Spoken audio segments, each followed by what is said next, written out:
So you know that Azure is a cultist of the Blue God, and Kuzui, which is the character Brendan plays, is a moon witch who seeks like signs of the apocalypse. And last time we found out that she seeks these signs so that she can time the precise moment when the Earth blows up, and so the moon will be catapulted into the void.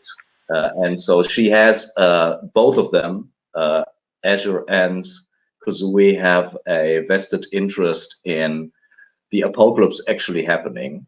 And so Nida, Puckett's character, found that out through her contacts in the Legion. And now the scene is Kev and Nida and Hamish and Saffron probably on the cramped into the Redlander truck, driving behind Kuzui and Brendan. Kuzui and Azure, who have kind of not stolen, lent Hamish's bike. So that's the scene. Oh yeah. Okay, great. Thank you for the wrap up. Okay, no worries. And so when we switched, shall we just assume that you are all in the Redlander? We'll make a hard cut. You're in the Redlander truck, driving over the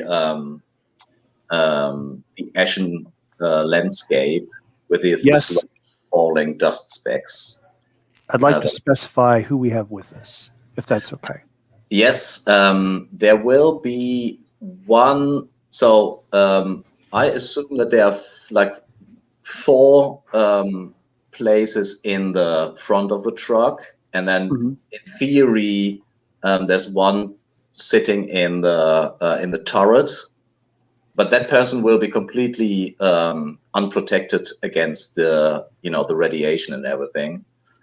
And then maybe there's also the ammunition. Maybe there could be one other NPC, which probably be Austin's. Mm-hmm. And in the gun turret, it's obviously Umberto. Of course, he's the best. Yeah, yes. I mean. He's also the smallest. He really fits into the turrets. See, he's like 5 foot, so it's perfect. We have, how many people do we have room for in the auto wagon? Like in the front part, it's 4. Okay. It's actually more 3, but 4 if you. Sure. Yeah. The auto wagon has, was it 8 or 12 slots? Let's see. We can check this very quickly. Right. It is small. I think we had the discussion before. Well, I'm just going to put it out there, guys. I think we're going into our territory of, not just rolling with it and getting into the plot stuff. Yes, we have 4 people in the. We have 4 people in the carriage, right? It seems like the question is who's going to be the one outside and absorbing the radiation. So, I mean, I've got probably the highest HP, so I'll go for it. And I think it would be appropriate for Hamish to be like slumped, maybe on the back, like in the trail, right? Like kind of nursing his hangover. You're not riding on the hood playing electric guitar the entire time, so we've got like a wailing, gnarly soundtrack and an amazing hood ornament. I mean, you're still living like a biological being, so I don't think that your hangover will protect you from the radiation. No, it won't do at all. But I don't know if anyone will be. Saffron, is that thing that you could be better at as an artificial prairie dog? Yeah, although I was about to ask is, am I actually coming with all of you, or am I splitting off on my own? I mean, they are driving in the direction of the Dark Hospital anyways. Yeah, so it's like I could hitchhike and then just like jump off and be like, bye. Mm-hmm. Or take the body in the porcelain walker. I was going to say it might actually be more in my interest to take the heavily fortified thing that is slower. That's slower, because I'm not in a rush to get Hamish's bike back. I don't care about Hamish's bike. That wounds me, Saffron. I thought we were friends. If you're going to do that, Knight is going to pull you aside and say, "Listen, we're facing the end of the world. If the world ends, you can't put Mother's consciousness back in that body."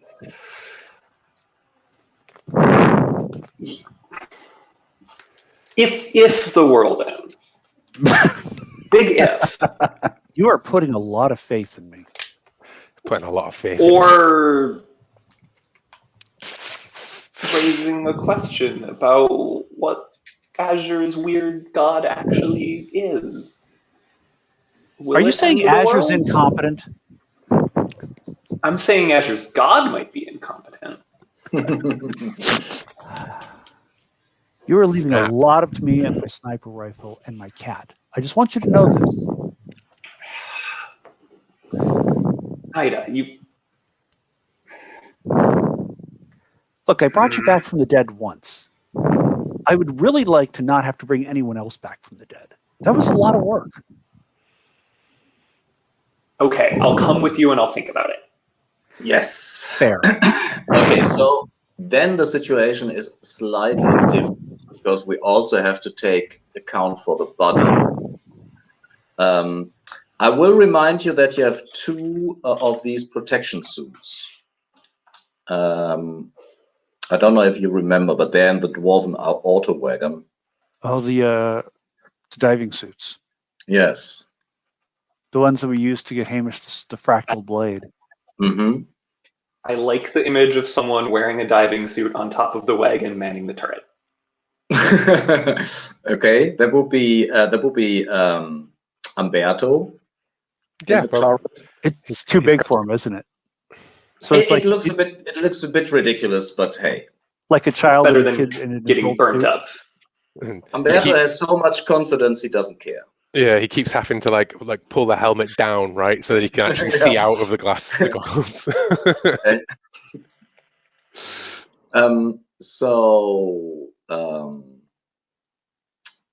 Let's go over what do we see when the auto wagon leaves the last camp.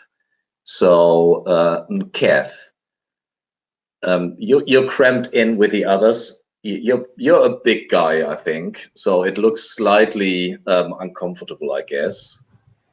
Actually, he's a dwarf, so he's wide, but he's quite short. That is true. That is true. And can you describe your character? He appears at first to be a smelly walking ball of motor oil. He is covered in motor oil or various lubricants, industrial lubricants. And he's about, let's say, about almost 5 feet tall. He has long ears, like that of a they're kind of floppy ears that sometimes point up, and he's covered in a grayish brownish fur. He otherwise looks somewhat human, although his hands are extremely delicate. And he is always with his tool belt, and he has a plastic spork around his neck, which every once in a while he mumbles something and kisses it. And he spends most of his time dealing with the mechanics of the various vehicles. So unless you specifically ask him a question, he's going to be busy trying to keep everything from falling apart. Mm-hmm. You also have like a battle axe that is also pretty awkward in this cramped space, obviously. Who would be driving? I mean, Saffron is in the back. Mm-hmm. They normally. I figure I'm probably driving this time. Yes. So neither, and you do have your monocle. Do you wear it? Oh hell yeah! This The seems one like that- exactly the kind of place where I'd be seeing some sort of fragment illusion, or little fragmented shards of reality that will mess us up. Mm-hmm. And how do you drive? Like, is it the careful type? Is it the reckless? How would you describe your driving style? Fast but careful. Mm-hmm. So I'm not swerving a lot. I'm just like with the use of the monocle, I'm able to see things ahead. So I'm able to just kind of like gently drift to the side, not drifting like Fast and the Furious, but like gently steer to the left or to the right to avoid whatever's coming up. So we're traveling at a good clip. Mm-hmm. We are not. We're basically in the high occupancy lane, as it were. And is your main objective to be safe, or main objective to be catching up with Azure and Kusui?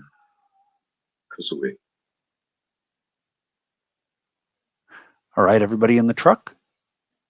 Let's take a quick poll. Do we want to be fast or do we want to be cautious? What do you Fast and think? Furious. We're not playing Fast and Curious here.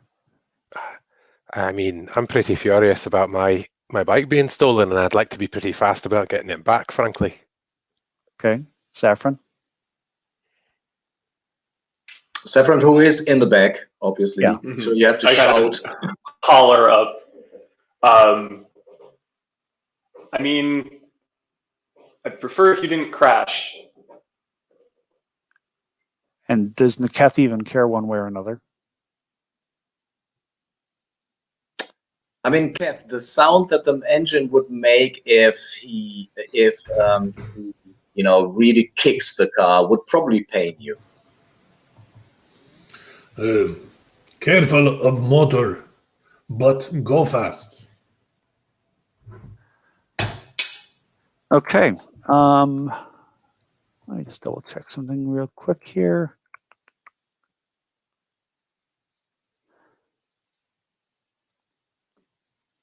Yeah, what the hell? Let's go fast. Okay. You want me to roll a dex check? Yes. Okay. And your monocle allows you to see the spatial time distortions. All righty. I'm just going to roll these two beige dice that I moved over to the side here. A 20 and a 2. My dex is 11. 20, though. Good thing I had advantage.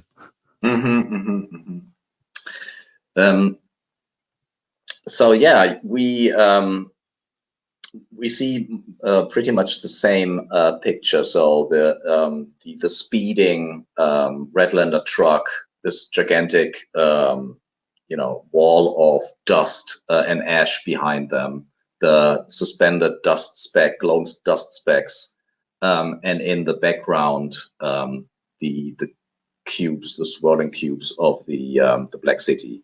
Now that you're getting closer, you can see there is this plaza that I described with the sculptures around. There are a couple of caravans already there, although it's night time. People have been moving out there for some unknown reasons. And in the background, you can see between the Black City and the plaza on the west side, there's this big, it's described as a brutalist fungus building. Not sure how to picture it. I don't know, who has an idea? What, So is it a mushroom building? Like it's beautifully arc? I mean, it's brutalist, so I assume there must be some brutalist. kind of concrete. Maybe I don't know. Or it could be like bioconcrete, like Yes. my construction, like they're guiding the mushrooms to form, but it's very much this square edges, geometric, larger.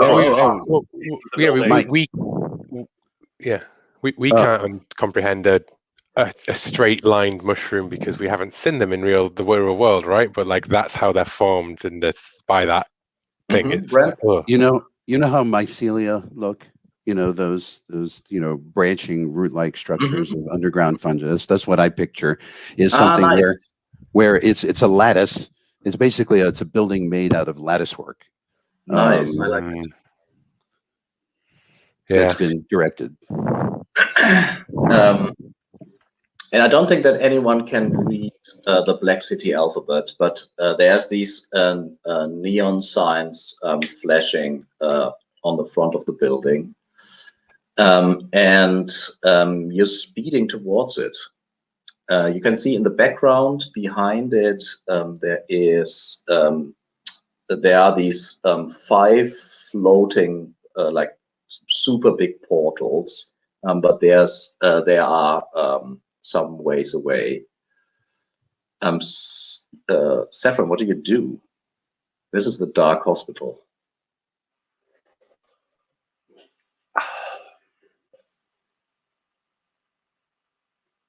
So yeah, there's a part of Saffron that is like second guessing the need for the Black Hospital. Like it's a bunch of people that will probably try to take the body. They might try to use it for their own purposes. I would need to convince them of my mission. But it's also potentially the best place to do the ritual. Like they might have the equipment that I need and all of that. And I mean, you have found the map that says Mother Silicon is in there somewhere. And I think didn't you hear that she is somehow fragmented? I'm not sure where you got the information. What did we get? A fractured personality in time, multiple entities. That some of that was perhaps given by, I can't remember who that was actually. Fractured across time and space, if I remember correctly. Yeah. But I don't remember who told us offhand. Yeah. I think the Black Secretary told me a bit, and then somebody else told us something. Could be. I seem to remember that you were talking to like a revolutionary that told you her spies mentioned that. I mean, so Saffron can ignore this and say saving the world has the priority here, or they can say, Or you can convince us that this is how we save the world is by bringing Mother back. And perhaps we stop and, maybe someone here has seen Azure and Kazooie, make sure that we're heading in the right direction. There are reasons, and it's not the worst reason to pause at either there was like the cube of donations is maybe behind us now because we're plowing through, but downside of Black Hospital is the people there will try to take your limbs, and it's protected by intense radiation. So all I'm saying is, if Saffron makes a case to the party, if Saffron makes a case to the party, then you have Hamish's vote on these, because I think you can come up whether or not you actually believe those reasons or not. It's up to you, obviously, but. Yeah. Okay. I think if I'm playing Saffron honestly to their motivations here, I don't think Saffron could leave this opportunity after coming this far. And I think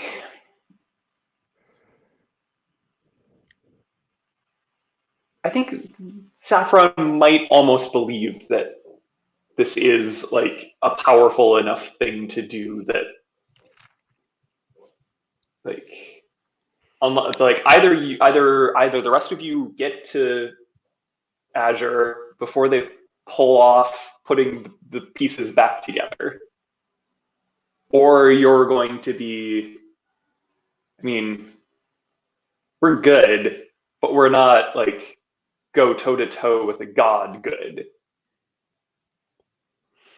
I mean, right? Speak for yourself. So what we're saying is we're going to need our mother to help us out. Bringing in some extra firepower might not be the worst. Nice.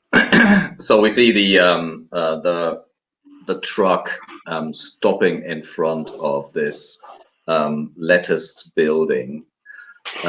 The neon sign flashing ominously, and we cut to Azure and Kozue. You have passed the building. You've passed this black cube on the plaza. You've passed the building.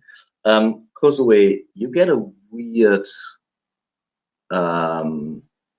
like feeling, and so what?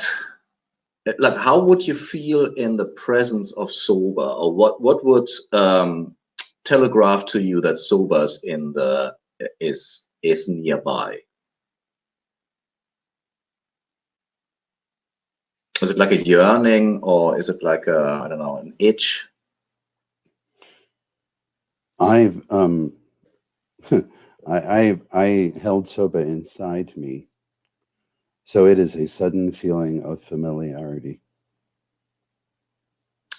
It's like spotting someone, from your past, on the street corner, and it's just this flash of memory. Mm-hmm. But it's more a memory than, it's not a visual. You don't see her. It's this maybe the feeling of carrying her inside of you. That there's a pang in inside me where she resided. And you can almost feel Sama smiling inside you, and she says, well, Soba will take care of this. We need to get to the Black Obelisk.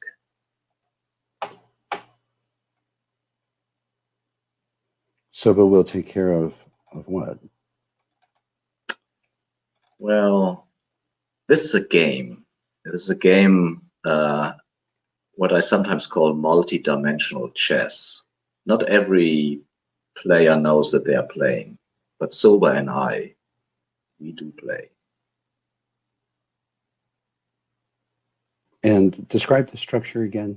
Where the structure that you're passing is it's this gigantic building. It is really, it's like hundreds of meters wide. It dominates the west end of this plaza.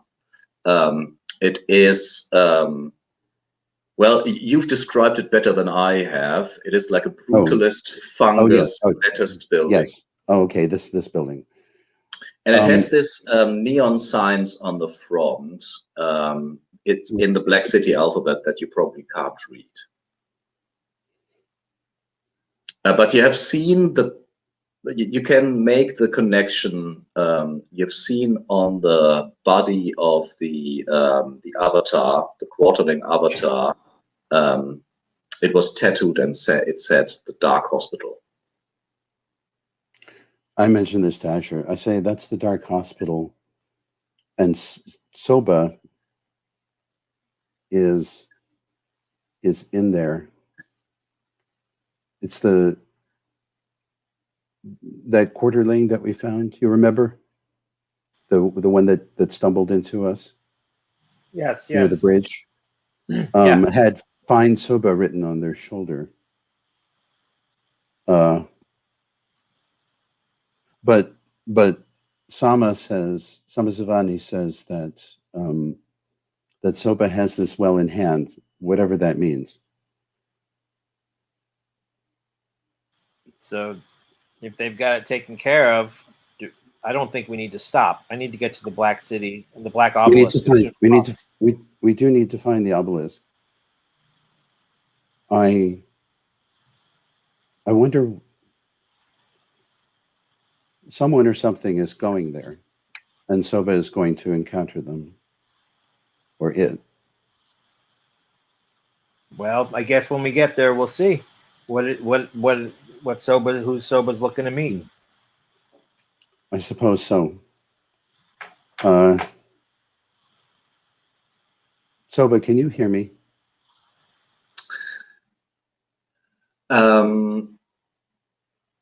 And you, make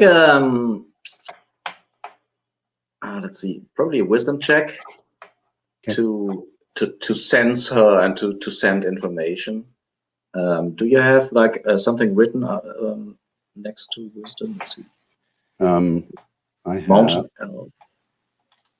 Do you think that being a mountain elf would help you sense the presence of a ghost, of an ultra, and like communicate with her?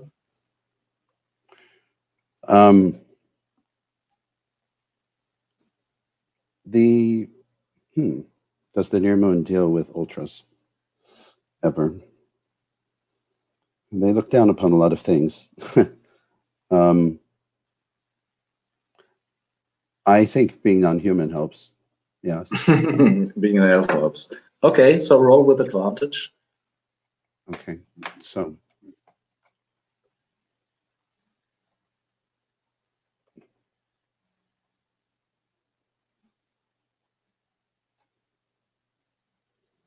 Yes.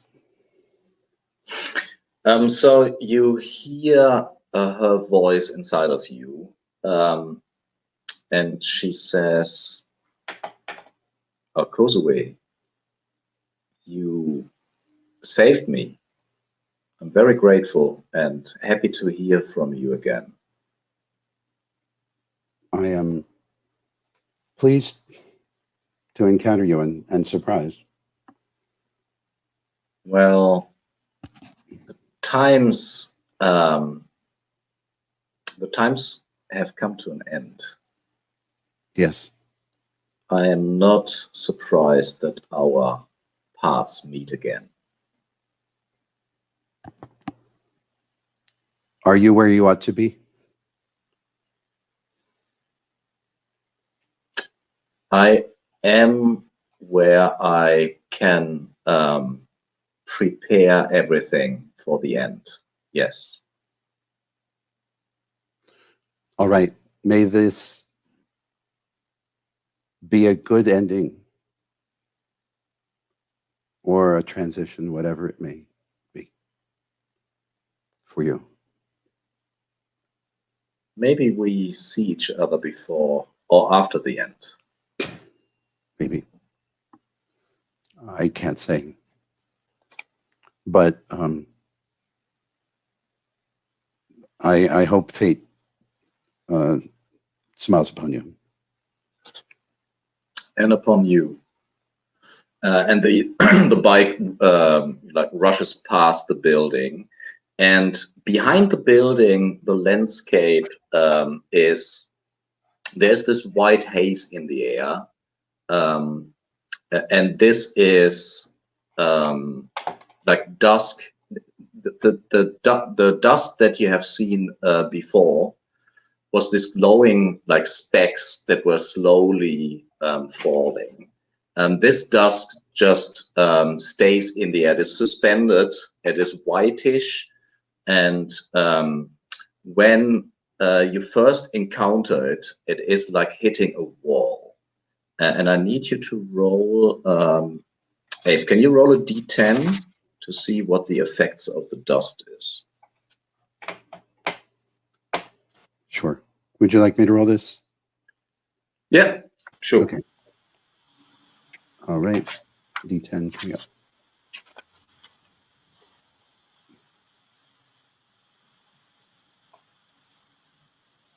6.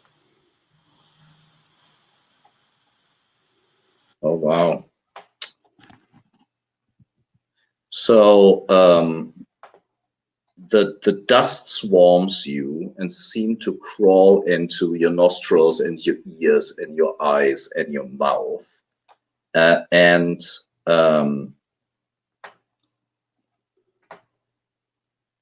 there's like an intense pain going to both of you. So everything you feel is increased tenfold, and the dust particles hitting you, it's like being whipped bloody. Take a, I want to say, this is this is not actual like lifeblood you're losing. What you're losing is kind of willpower, I would say. So let's do a D4 wisdom. I will roll that for you. Hold on a second. Submit. Oh wow, that is, I think, a 4. Sorry, guys. Yep. So what happens? We lose. So yes, and this is just like a mechanical representation of the fact that it's like your nerves are burning while you're driving through this toxic dust. Is that like a permanent for the rest of the game? Until session? Until you rest. Until you rest, yes. Oh, okay. And so what you see before you is this this black landscape. You rush past a gigantic portal that is suspended in the air. Let me describe. It's filled with shimmering white energy. It is plastered with danger symbols in multiple languages, living and dead, including the ones that you can read.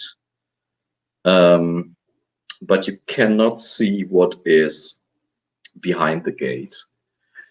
And then before you, you can see in the dust, in this toxic dust, you can see there are people like very spread out, very sporadically, walking in this lead and leather suits, and they seem to sometimes like poke at something in the dust. And what they poke at looks like the peeled apart corpses in contorted poses of travelers that lie in the black dust. Scavengers. Do you, I don't know, stop, look closer at the people, or do you try to get as quick as possible to the Black City? Are any of these people big enough for, like, can I rob them for their suit and fit into it? Interesting. Yeah, definitely. I mean, you are big. I forgot. Right. Yeah. Yeah, I think so. That they are the way they are described. You will find one or the other. You can spot one that is big enough that you could fit inside. And I lean over, sister. I think we need those suits to get any further. You think this is going? You think this is going to get worse? Well, we're on the outskirts, and you felt that, didn't you? What we just drove through. I'm still feeling it, of course. I have to breathe just as just the same as anyone else. Okay, let's go. Let's get some of these suits.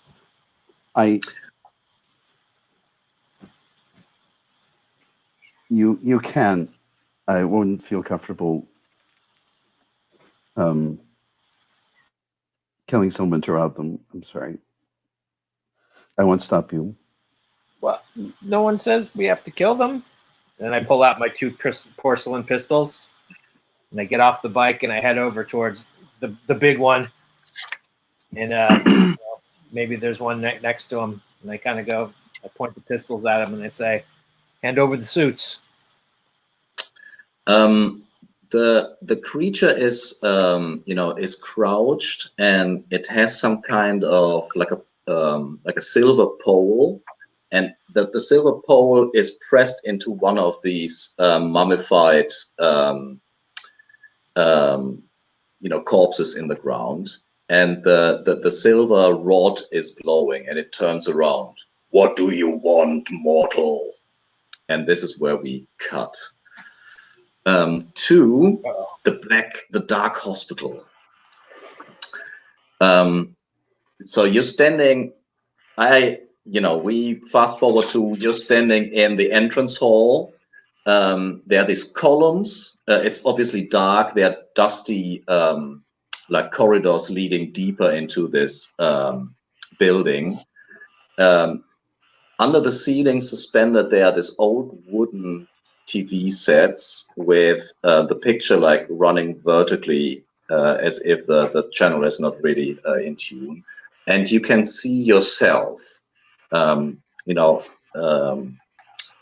monitored from cameras that you can't see. There is like a telephone is ringing in the background. There's the beep of like life support system.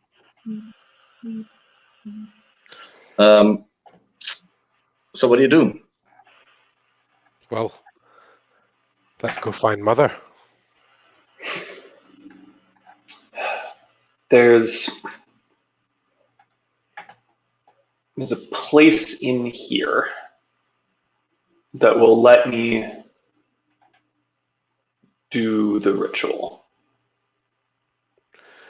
or make it more likely that I succeed. All right. That's what we're trying to find. Well, this way, and I just point in whatever direction is GM's fiat. Inwards. Yeah. Saffron, how do you try to find the way? I mean, you do have ways to. I think this is a doodle bugging, which I think if I was prepping for knowing what I needed to do over the last week of downtime, I would probably have swapped out mechanical flame for doodle bugging. Mm-hmm.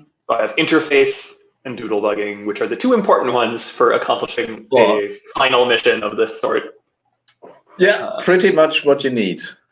And I think this is just straight up, I'm like sticking out my extensible prairie dog arm, pointing it towards the ground, and just following the forces of whatever is here. So let's see, doodle bugging. Yes, towards the rare and important. The phrasing is also super on point. So I would say this is just 1 HP. Kath and Nida, what do you do while Saffron is obviously trying to find their way?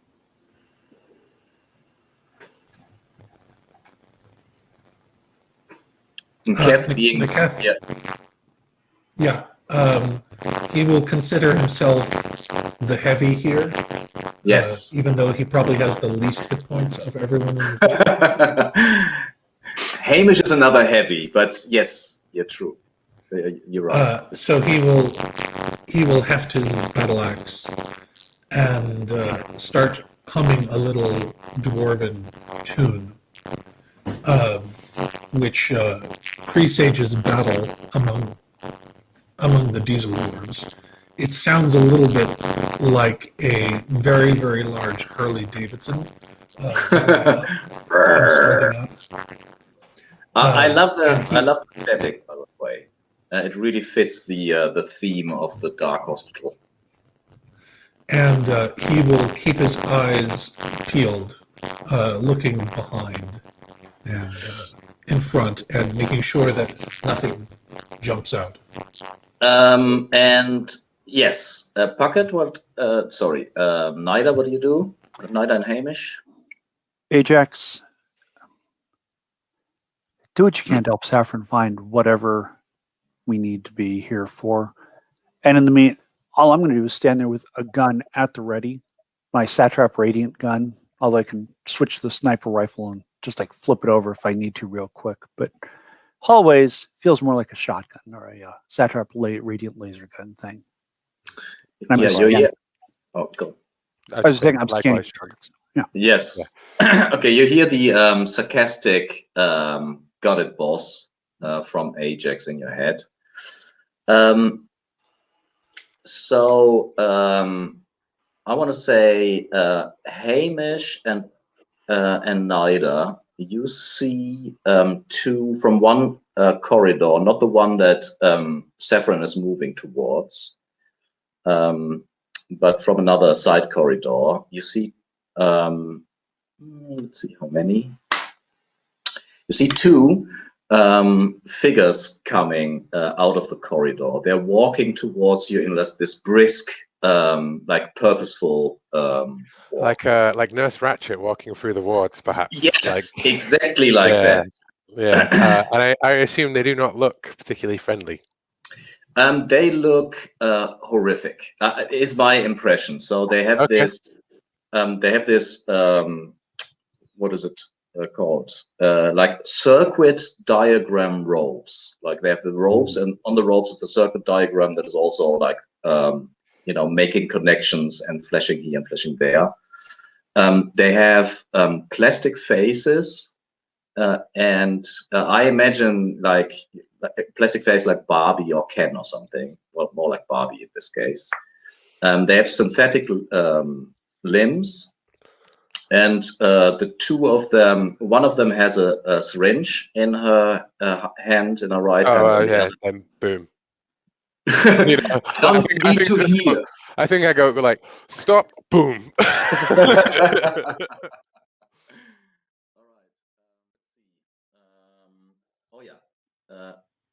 Keith, when we roll initiative, you see, because you said that you were turning around, you can see on one of these television screens the Quarterling avatar entering the hospital, entering the room that you are in, but you can't see them.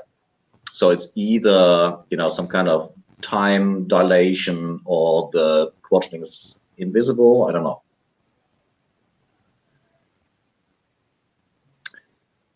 Also, in Keth, what do you do? Do you also attack the nuns, let's say, or the nurses, or do you follow Saffron? He hasn't gotten to hit anything with his battle axe in a very long time. He doesn't really care what it is, so he's definitely going for the attack.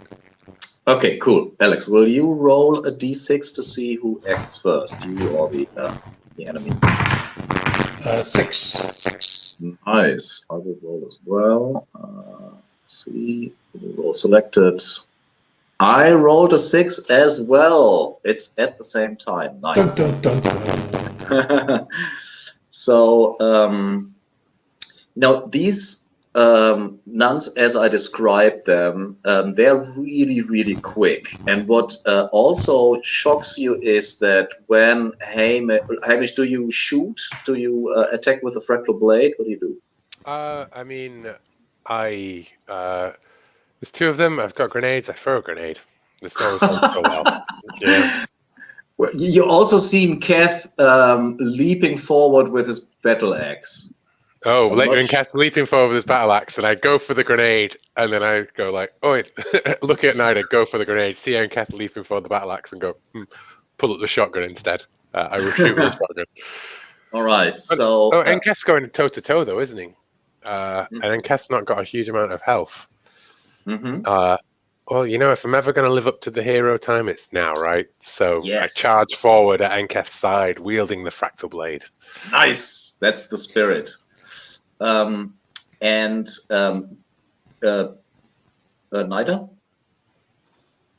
There's only two of them, right? Mm-hmm. Do you stay with Saffron? Saffron, I assume that when you do the doodle bugging, you have one purpose, that is following the lead, or do you stop to engage with the the attackers? I would like to continue investigating to figure out where we're supposed to go. But I don't think it's like a so single focus that I would try to not put myself in danger. Yes, I would try to get out of the way. Yeah. So you're like the how do we have to visualize, like, how do you know where to go? So one idea I had of how we could make this work within the fiction of this weird hospital is the doodle bugging could actually lead me to the telephone that's ringing. Cool, nice. And the telephone connects me with some other part of the hospital, so that I'm like, is this where I need to go? How do I get there? That kind of thing. Cool, I like it. So I'm picturing like Saffron is led over by the forest to some like reception desk, and then is like hunkering down under the desk while this fight is going on. Yeah, I was thinking that maybe your prairie dog instinct kicks in the sense that, okay, I have a lead, I follow it. I'm not going to put myself in danger, but I'm also, like single-mindedly wanting to try find out where does the ringing come from. Yeah, so is Nida like protecting Saffron, or is she trying to make sure that the two nuns are not a danger to the rest of the party? I put my hand on Saffron's shoulder and say, keep going. We got this. And I will... Does taking a turn to aim grant any advantage? Yes, it does, actually. It gives you, I think, +2, but you don't have... You're not allowed to do anything that round. Okay. I'm gonna take a knee, and I'm gonna aim that satrap radiant gun down the hallway. So Kath and Hamish, you jump into the fray. To your, I don't know, surprise, maybe you can see. So they have these plastic faces, and you would assume that they cannot move them in any shape or form. But it's like the hurdy-gurdy man in Majora's Mask. So there are these two expressions. It's like the normal slightly frowning face, and then there's like the evil face, and they have the evil face at the moment. So yeah, describe your attack and roll. Do I go first for my quick reflexes thing? Oh, that is true. My hamster-like reflexes. Hamster-like reflexes kick in. Yeah. Always acting first. So it's a D20, isn't it, that I roll? And I'm looking for my AV, right? Yeah, that is true. Equal or under? Is a 1. That is definitely under. And it's so this is an exception to the rule. This is not simultaneously. You actually act first. So it's a 1. You don't hit. So a 1 I don't hit. No, because you have to roll over their AC, which is 3. Oh damn! But mine ignores armor. The fractal blade. I don't know what that means specifically. No, that is actually true. You ignore, and they are at least partly a machine. That is true. It ignores armor, and you do hit, and the fractal blade connects, and obviously there's this fractal parts that move into the bodies. So roll your damage. I need to roll their HP actually. Hold on a second. So, do they count as artificial beings, or?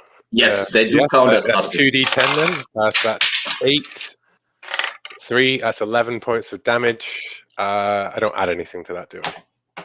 No. This is 8, 11, 12, 13, and there's a 6 on the ground.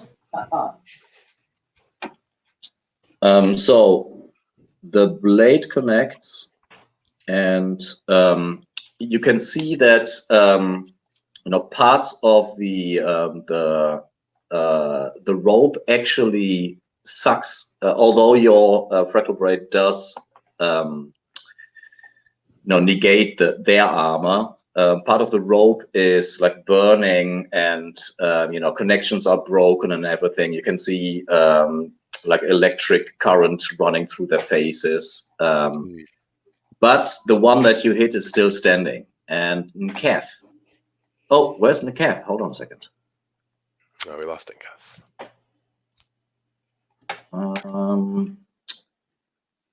Let's see. Let's do there. Azure and Causeway? Yes, that is the other. I think I resolve the nun's attack on Hamish at least. Nida gets a shot. Yeah, go for it. No, but Nida is aiming actually. Yeah, I know. Let's see. D20, HD5, which is 15. And I yell out my small verbal action, giving them a -1 AV.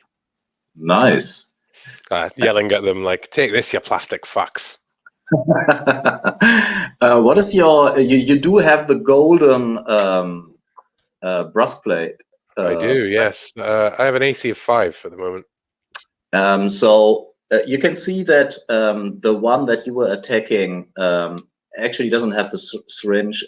She has like what's it called? A razor blade, and it just wraps over your breastplate, and there's this yeah, sparks fly out. Sparks flying, but there's no damage.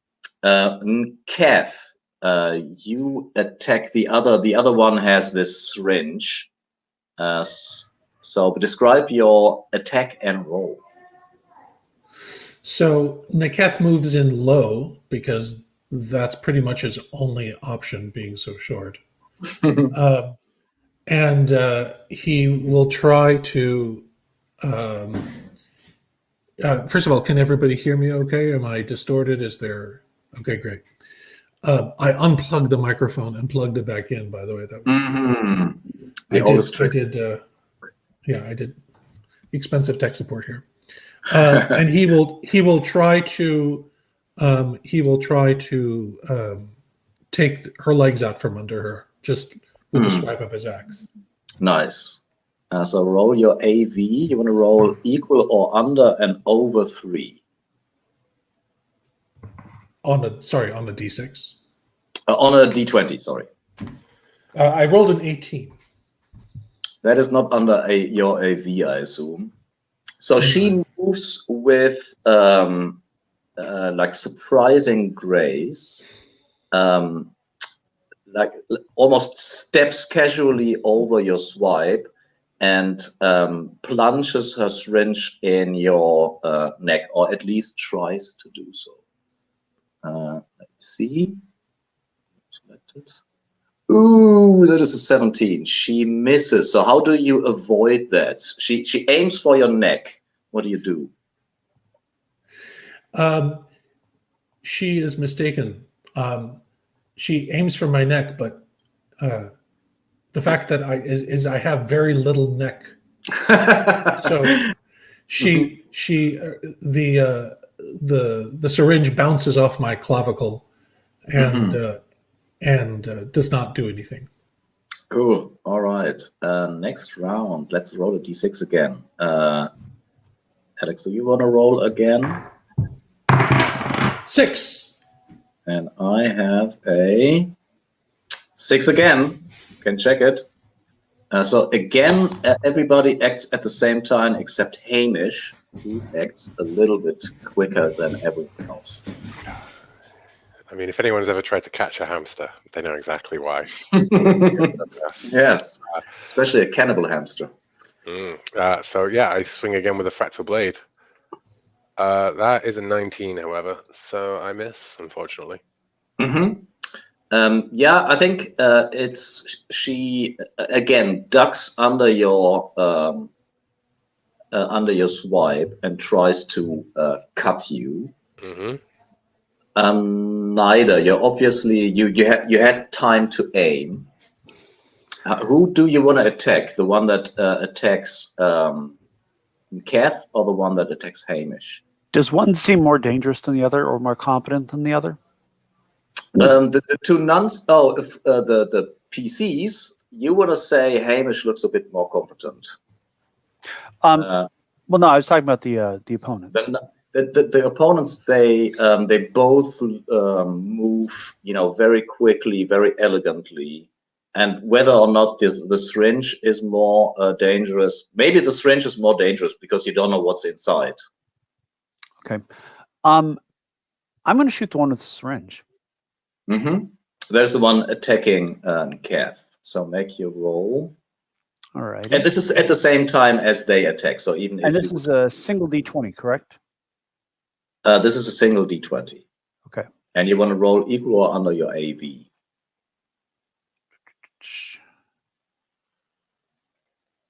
That is definitely equal under my AV. That's a 1.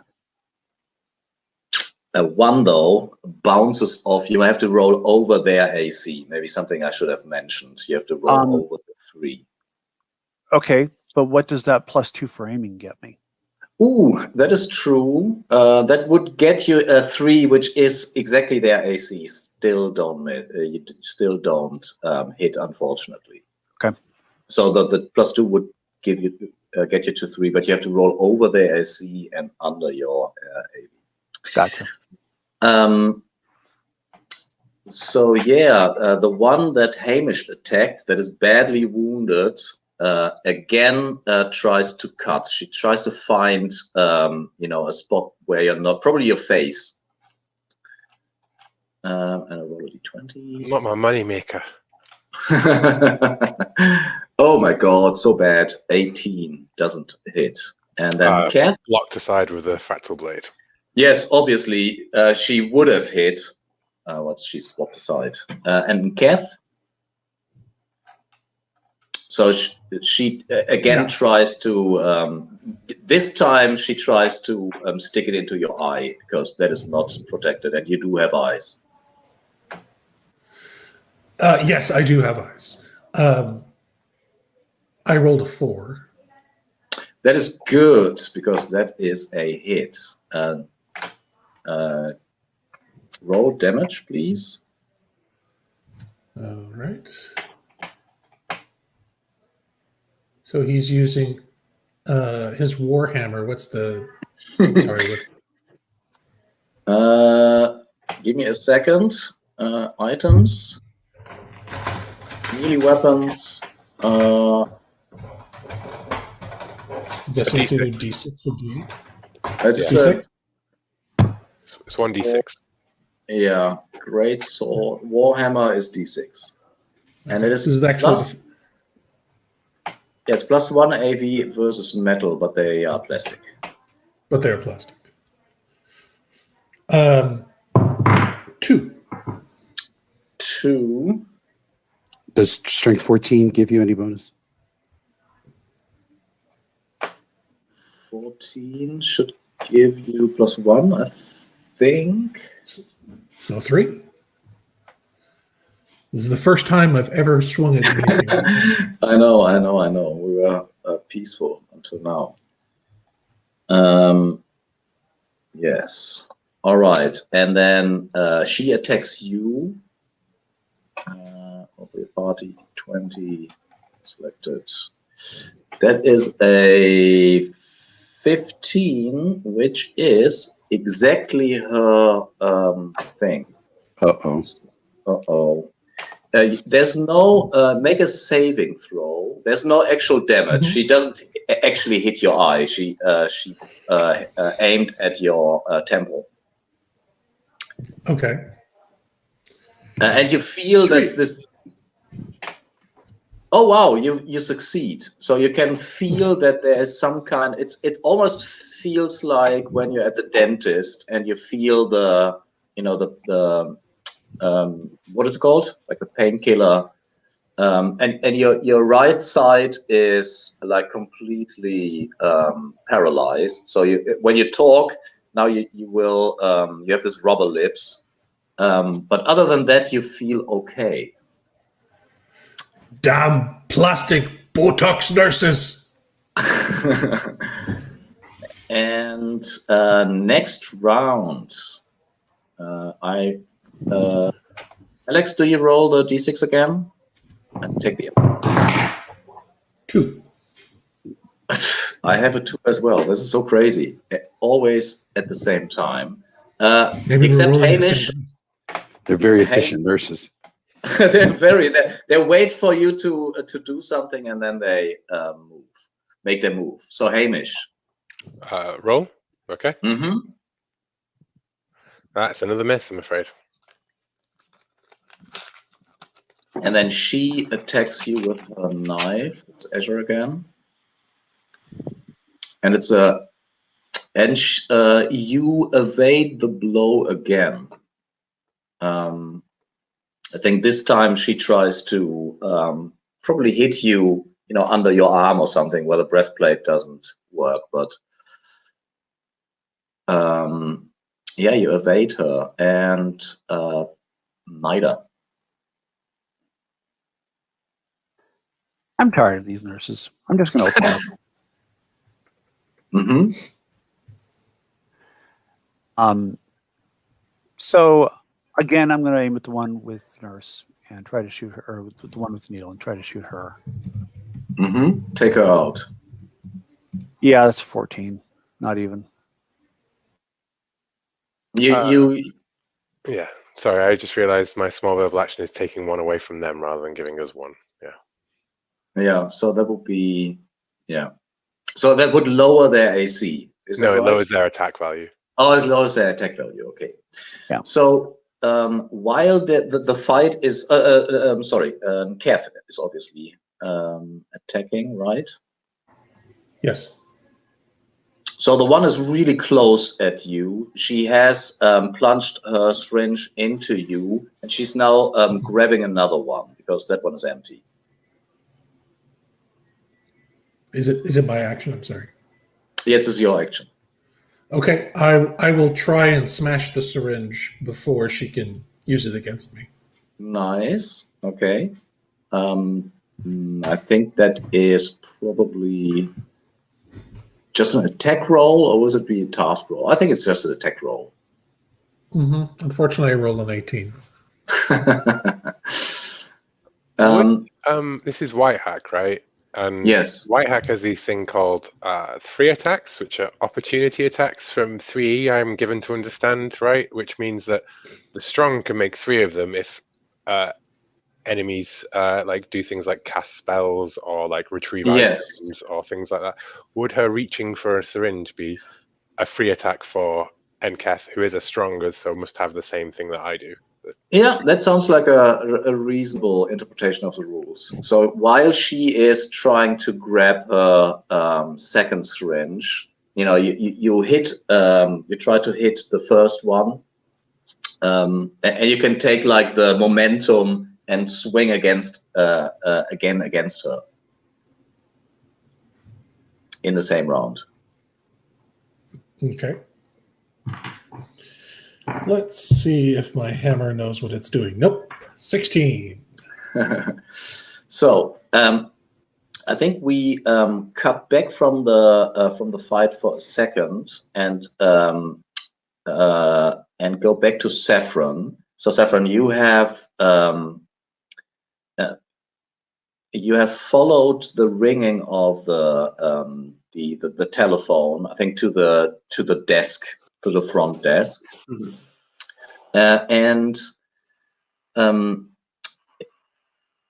So there is behind the front desk, there's some kind of map of the building with these diodes, and there's one diode flashing that would probably indicate the ringing of the telephone, but it's deeper in the building. So do you go on your own? Do you interfere with the fighting in any way? The first thing I do is I pick up the telephone. Mm-hmm. I'm not sure Saffron fully knows how to use a telephone. Mm-hmm. That's not really established in fiction. Mm-hmm. But it's not like maybe it's ringing. You're like, what is this? It looks like there's two parts. Pick it up. It has two parts. You hear like a sound come out, and you like, yeah, Saffron holding this up to Prairie Dog Head. Mm-hmm. It's one of these old rotary phones in like a really ugly green plastic, and you hear a voice, and you know that the frequency of your mother's voice, like for everyone on the earth, is hard coded to your I don't know, like endorphin centrum or whatever, and that is being activated at the moment. And the voice says, I have been here before.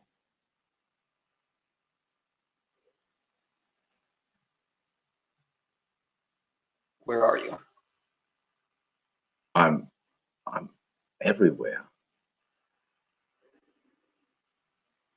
How can I get to you?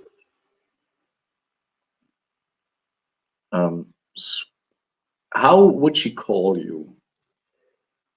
Like in a diminutive form?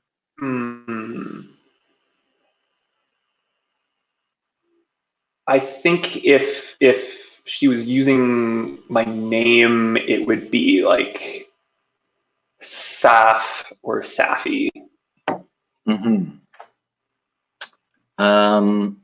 Yeah, I don't think if it's just a generic, then it would be something like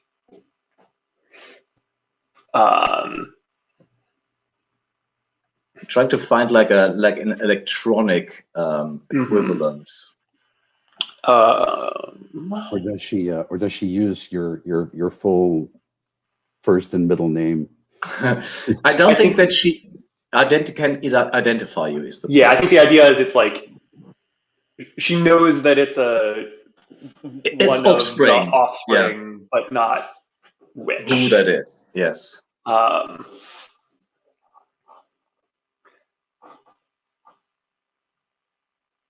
Maybe like I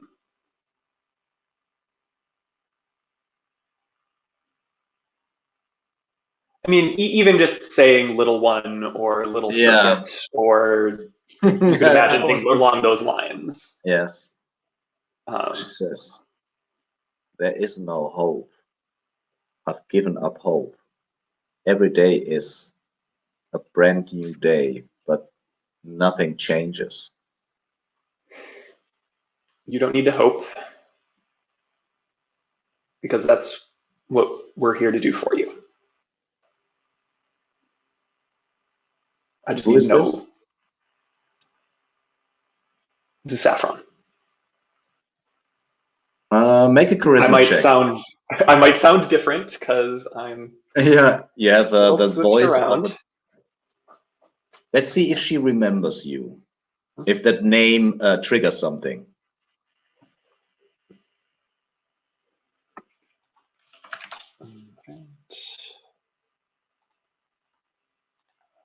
D20. That's a 3 under my 9.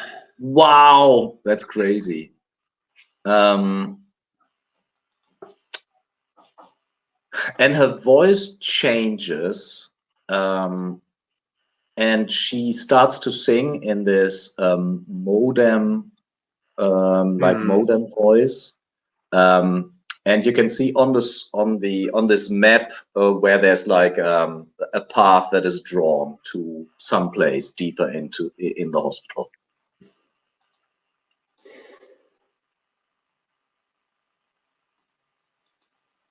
And I think I just, I can't reply in kind because of my body, but I'm just like, I'll be there with Vicar. And let's get back to the action. I think we were still in the same round because I didn't do the attack of one of the nuns against Kev. I think. Yes, is that true? Nice. So I roll d20, and the so she. Though what wasn't that because she was withdrawing her thing? Yeah. Because she was drawing another. She used her turn to draw another syringe. So next round, new luck. Let's roll a d6. Alex, do you do? I have a 3. So they attack first. But Hamish goes first. Yes. And rolls a 6. That is a hit, and you wanna hurt the one that attacks you, obviously. Yes. How do you roll a crit again? That's when you roll your AV, right? Like. Yes, exactly. The AV.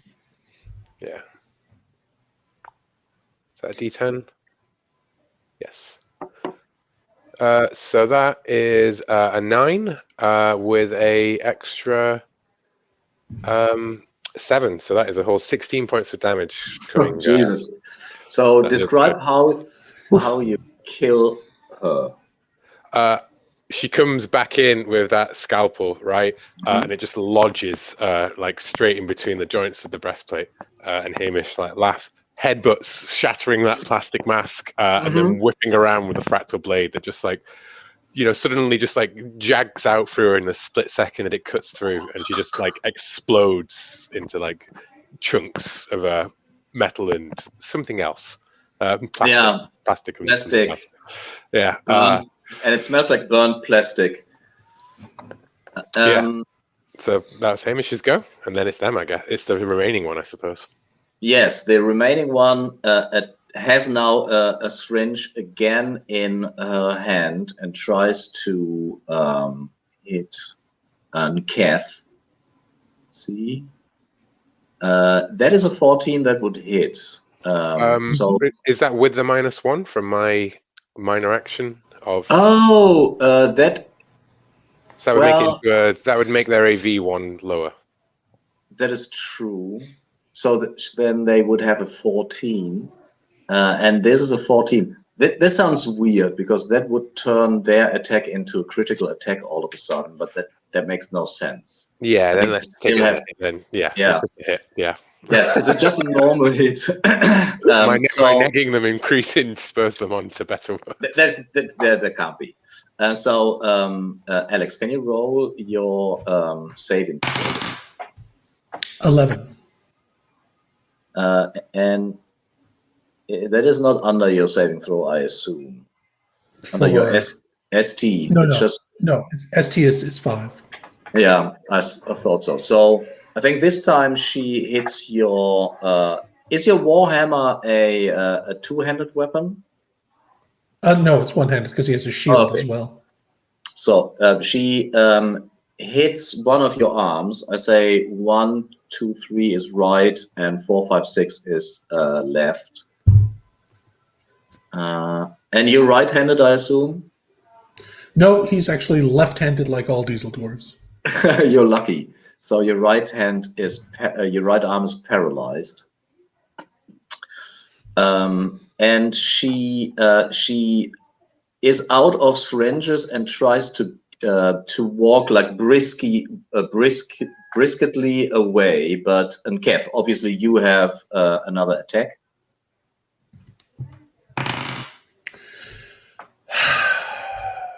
15. So she, as if she can see, because she's turning to the side, and maybe she can see you in the corner of her eye, and makes an evading motion. But neither is still there. I'm tired of these people. I'm going to shoot her. You also have to hit her.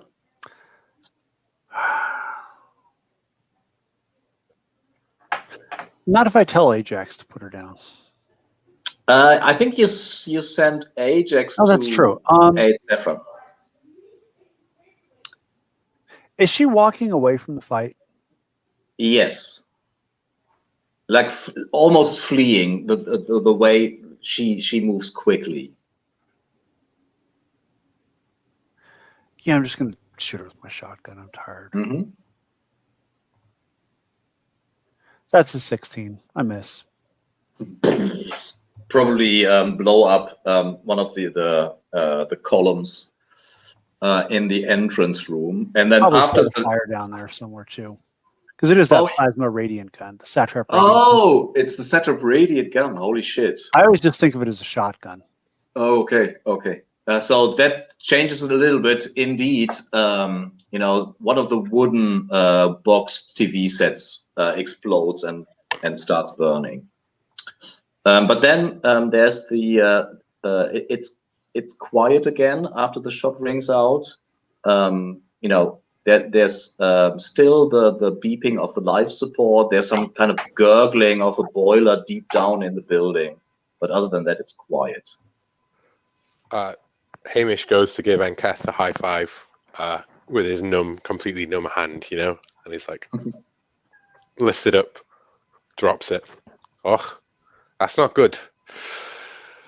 All right, shall we go? Shall we go find? Should we get out of here before she comes back with some more friends? Yes. Good shooting, Minder. Slap her on the back and we jog up the corridor. Next time, don't run at him. This is a grenade problem. All problems, grenade problems. As always. I think you just, Saffron's prairie dog head just peers up over the side end of the top of the desk, just like leg extension come up, and is just like, I found the route. Are we good? Okay, and we smash cut to Kozue and Azure, and because of the time, we see Azure in a lead and leather armor, sitting on the bike with Kozue behind her, and there's like a it looks almost like one of these machine humans, like a naked machine human lying in the sand next to the corpse while you're driving towards the Black City. Can I have taken one of those silver rods? Yes. When you take the silver rod, though, roll a d10.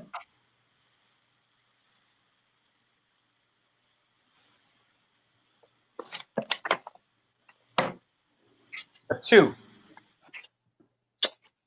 You are overwhelmed by a memory. Oh, that is dark. Jesus. I read what it says. Sure, I understand. Gave the wretch a second ever red smiling mouth. I interpret that you cut someone. Yeah, it's like a Colombian necktie. Cut their throat. Yeah. Yes. But I mean, you're obviously a hardened cultist, and not easily, you're not easily shocked or anything. But that memory, like occasionally flashes in front of your eyes while you're driving towards the Black City. Maybe that was my first sacrifice. Maybe, yes. And it comes back to haunt you. So, and let's see, when you enter the Black City. So, just to set the scene a little bit, there are these like black cubes turning, and they are sending tendrils almost like under the skin of the soil. So the soil itself has this skin-like quality to it. And the tendrils, there are these 5 big ones that connect the Black City with 5 portals. But there are other ones that run through the soil like sinews and arteries, and they're pulsing in the rhythm of these turning cubes. When you enter the Black City, though, what you see first, like the first impression you have, is completely alien and can't be comprehended by human, by a human intellect. The proportions are completely out of touch. There are these bizarrely patterned structures that you cannot interpret. Outrageous forms without, the structures have no discernible purpose. But in the next second, that is like the second when you pass the first, like the outer shell of these of the city. The second impression is there's these elegant black boulevards. There are parks with, like standing water made from mercury, maybe. There are what looks like maybe a monorail or something going above. There are glassy black towers and bone white spires that look more like something you would assume in like a grand city. How do you try to find the black obelisk, or how do you react to this, first of all? I turn to Kazui and say, what do you make of this, sister? It wasn't made for us. Definitely. Do you know where do you have any idea where this black obelisk may be? No, the only vision that I had that might have anything to do with it is regards the 3 different flat stones on the ground with figures. Yes. Who are polishing or rubbing them. But I don't think we'll be able to see those until we're practically on top of them. I also but so let me ask someone who knows. Sama. Yes. We don't know. We need direction. You have to cross the Black City and reach the shore of the oily sea. Straight across will do? Straight across west, my child. We need to go straight west. We have to get to the border where the city ends and the sea begins. So you travel, obviously, Azure driving the motorcycle. Do you try to get as quick as possible? Do you take your time to, marvel at the buildings, or do you have this single purpose to get there as quickly as possible? I think we're still a half day ahead of them, right? Yes. Yeah, I think we're kind of taken by all this weirdness, and so we're gonna take still go direct, but maybe not at breakneck speed. Mm-hmm. So when you pass, for example, a park, there are statues in there. And I have a question for Azure. How do the statues mock the blue god? Did you ever betray anyone that is close to you? I think is what I'm getting here. Am I doing it now?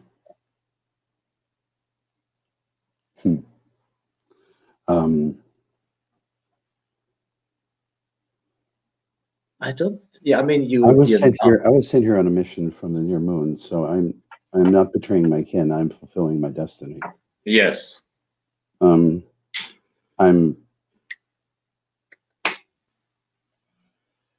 we believe that the world is going to end, no matter what. Ooh, so I am not betraying mankind. No, I think who you betray is the group that you were traveling with. Is that fair to say? Yes. The fact that we had to leave them behind distresses me. They were good people, and I'm sorry for anything that might happen to them as a result of my helping Azure. But how does that? And the solace that it would probably have happened anyway is not very good. Mm-hmm. It's still betrayal. Yeah, well, I mean, you know, we on the near moon can flee the apocalypse, and you know, there are entities like, you know, like Soba who will probably survive it. Mm-hmm. But that doesn't go for most. So my question would be, how is your betrayal represented in the city? It could be pictures of of your comrades, or statues or something. Yes, I think there are statues of everyone we've been traveling with, or yes, at least some of them. The cities seem to mock you both. Ezra, how does the park, make fun of the Blue God? I think like there's like in the center of the park, there's like, where they have like statues of like, some major old school, like Napoleon or George Washington or something like that. Historical figures. Yeah. So there's like a big statue in the center of the park, and it's the Blue God, like, whatever the representation of the Blue God is, Dr. Manhattan or something like that. And it's got all these statues like circling it with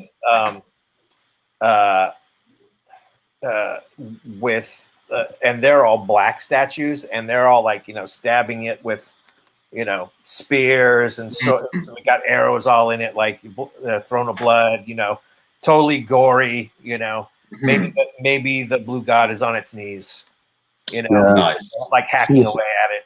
Caesar surrounded by that is what I was thinking. Yep. The Edicts of March. Cool. You pass these signs of your betrayal, and every time you blink for a split second inside of your eyelids, you can see this alien canyon-like mega city.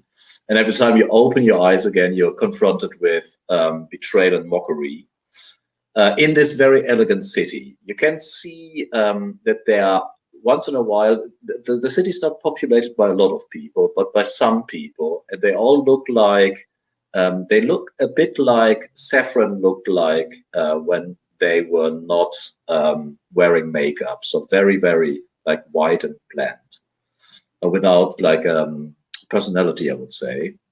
This milky white skin. Kozui?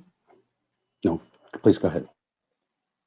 And you pass through this weird city, and you reach the end of your journey. It's the top of a cliff. You can smell the salt in the air. Your hair stand up from the electrostatic, from this black oily sea behind. But the cliff top itself is beautiful and like serene. Is that a word? Like peaceful. There is a relatively like surprisingly small black pyramid, and there are white, what is called mice deer.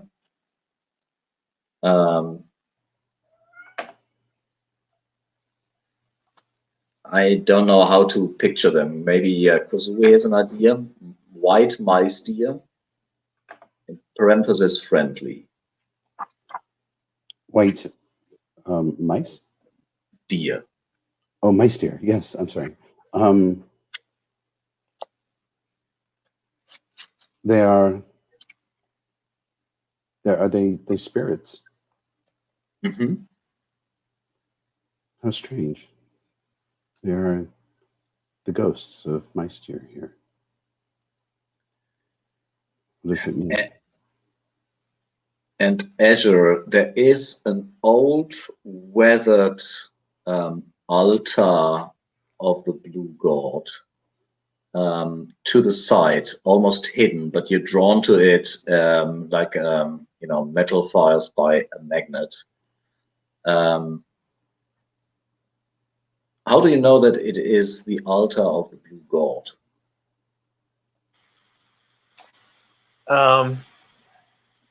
I think it's covered in like the runes that we use in our ceremonies. I recognize some, but some are like 33rd level Mason runes I've never heard of or seen of before. Like it's like way over my pay grade. And when I approach, they all kind of light up with like this incandescent blue light. Nice. You can also see carved into the stone two female figures, a bulky one and a smaller one, with roughly your liking. And the bulky one has like strings attached to them, leading to the top of the altar, like a puppet almost. So what do you do? So okay, so I'm sorry. Like there's two women on the altar. Are there actual strings? No, they're carved in. They're just carved in. And yes, is the pyramid or the obelisk, is it in the actual carved into the table as well? Yes, okay. It is carved on the table as well. The actual pyramid that is to the side of the altar has an open door, and there's like this pink, like salmon pink, friendly glow coming from inside the pyramid. Okay. And then there's these spirits wandering around. Spirits like ghost people. Ghost. They're or the mice. Or the mice deer. All right. So I take my pack with all the vile parts in it. Yes. And I head over to the altar, and I put the bag down and I rustle around into the pockets and things like that. And I say to Kazooie, "Sister, come. I need to do some preparation here, and then we must go into the obelisk." I have a question before Kazooie answers. Does Azure think she can escape? Do you think that you can escape with the Black Obelisk, or will you be more fulfilled when everything burns and you burn with it? I'm sorry, what's the first part? The first part is, do you think you will survive this? Is there a way for you to survive this? And is that even like something you aspire? No, but that's part of the deal. It doesn't make any difference. Okay. I'm happy to take one for the team. Mm-hmm. All right. So cut while you are maybe thinking about how the ritual looks like, how these vile parts play a role. Let's cut back to the other group, deep inside the dark hospital. You pass, racks of synthetic limbs. There's one room, Saffron, where you see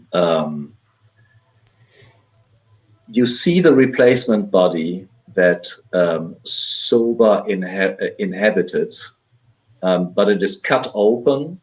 It is dismembered. The face is missing, the brain is missing, but it is. How do you know that it is that body? It looks pretty generic, except that Soba was in it. Yes. What did I guess? I don't know how much Saffron knows about the things that Kozue was up to. Oh, maybe wasn't Saffron in that 3 sessions? Maybe. Or I'm just like drawing, which is also possible. Yes. So you know that you picked up the replacement body from the. Yeah. That got repurposed for the ghost. Yes, it was meant for Mother, but Kozue transported Soba for some time, and then they made the deal. She made the deal to put Soba into the body, but now the body lies there and it is dead and dismembered. And made like what is it called? Like it wouldn't be able to function as a replacement body anymore. Mm-hmm. And my question would be, how do you know that it is the one that you picked up from the spectrum run? Gotcha.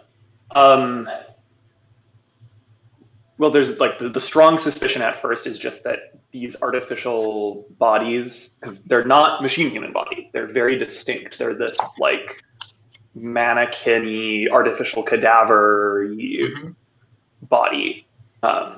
It's very distinctive, and you can kind of immediately tell that it's that. And I think there was like a certain way that the batch of body, because we pulled one out of this batch of like a bunch of these to bring with us. And I think there is like the way the like synthetic skin gel set on it has this like really weird roughness to it. Like it's you touch it and it's like kind of tacky. And so there's this like really strong suspicion that this is the same batch at least. And do you mention that to the others? Yeah. Yeah, I think it's worth raising like this is one of the artificial bodies that we had before we found Vicar. The one that went missing. Told you we'd find another one if we looked hard, if we kept looking. They're everywhere, I swear. This one, I point at the like exploded head and stuff, and I'm like, this one, not so usable. If you say so. Something strange happened here. Look around at the flickering TVs and the chaos.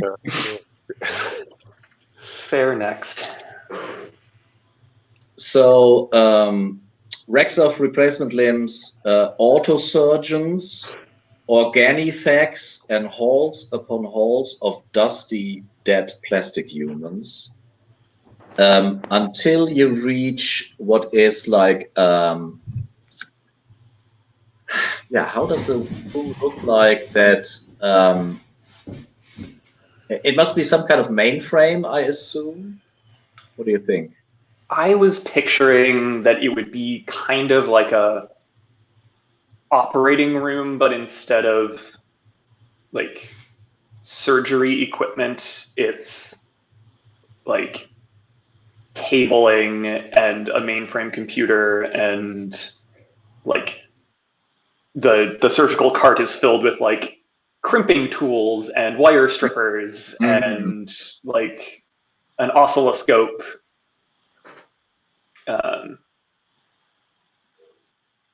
That kind of stuff just kind of spread out.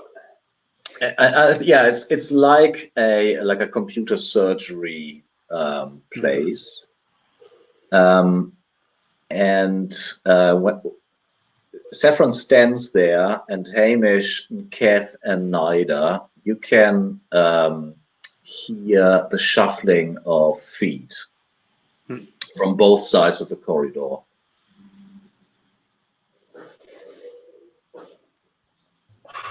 What's coming down the corridors at us? Well, from one side, there is, let me roll a d6, 6 of these nuns. From the other side, the side that Keth is on, there is Teredo. To remind everyone who Teredo is, it's the quarterling avatar.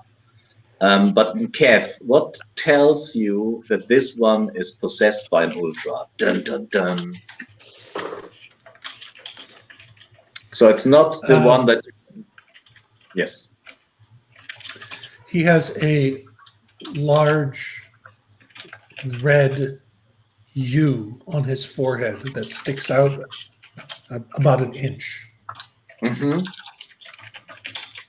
And Teredo stops, and you hear he's speaking in a voice, but it's like it's not his voice. It's like a female, friendly voice saying, "I need to stop you."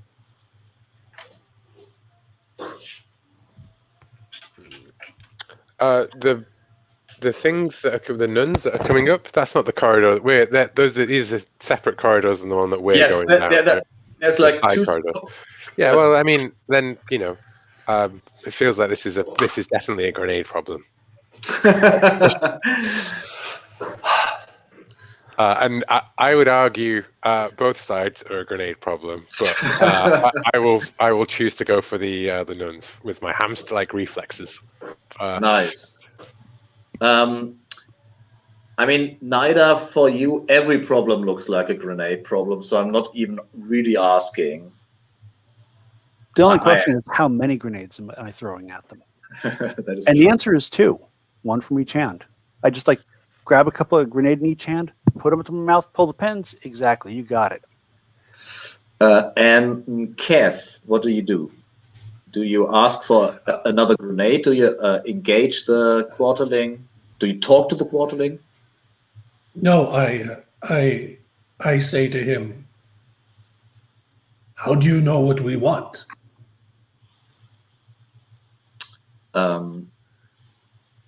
A very, very long time ago, I heard the prophecy, and the prophecy is the dark machine will manifest and eat the world. And I looked around, and I found the dark machine inside of this hospital, and I'm sure that there will be the end for all of us if I don't stop you. No, you don't understand. We're here to stop the Dark Obelisk, which is clearly the Dark Machine that's going to bring back the Blue God, and we need Mother to help us with it. Oh, I know that the Blue God is coming. I want that to happen. I want you to.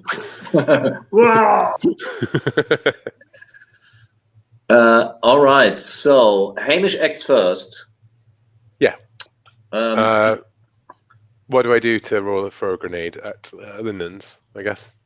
Yes. I don't think that you can really miss unless it's like a fumble and you throw it back or something. Hey, I'm fine with just marking off a grenade if you want. Are you throwing 1 or 2? I'm throwing the 1.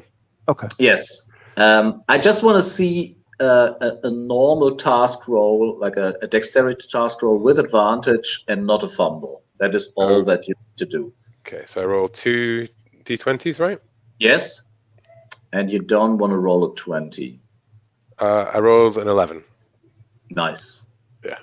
Which is beneath my dexterity. Okay, roll the damage. Okay, 3d6. That is 15.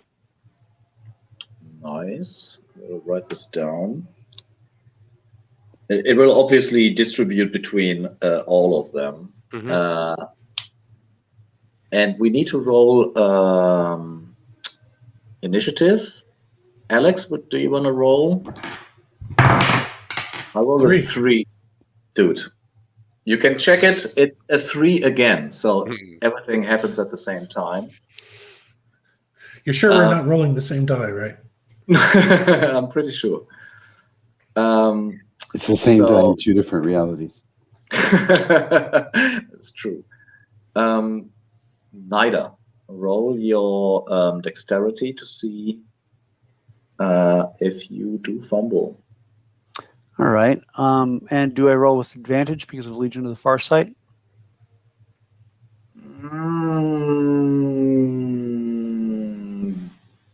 Yes. There's a 3. Nice. And roll your damage. So that is 3d6 times 2? Yes. Okay. Let me grab these 3 dice here. That is 8 plus 6, 14. Rolling it for the second grenade. That is 12. All right. And Kath, you're facing the quarterling avatar possessed by an ultra. What do you do? And I'm sorry. Go on. Finish what you were saying. Yes, he has a spear, and he thrusts his spear forward. So you know that it's at the same time that you attack. You could try to fight like what's it called, defensively. That would make it more difficult for you to hit, but also more difficult for him to hit you. Or you could fight aggressively. I don't know. Or just no, he's fighting very much defensively. So he's almost acting like a tackle, and trying to keep them from approaching the rest of the group. Yes. All right. So you're sort of, in Dungeon World terms, defending the corridor. Yes. So that increases your AC by either 2 or 4. You can choose yourself, and decrease your AV by the same value. 4. Okay, nice. So your new AC is now, you're a tank, aren't you? I try to be, but if my shield is not working because it's not working because because of your arm. That's true. So I don't have my shield currently. But what is your AC? Your normal AC minus 1 for the shield? 6. 6. So now you have an AC of 10. That's crazy. And the avatar thrusts his spear, and obviously you're fighting defensively, so you can sidestep. How do you evade the blow while still attacking? How does it look like?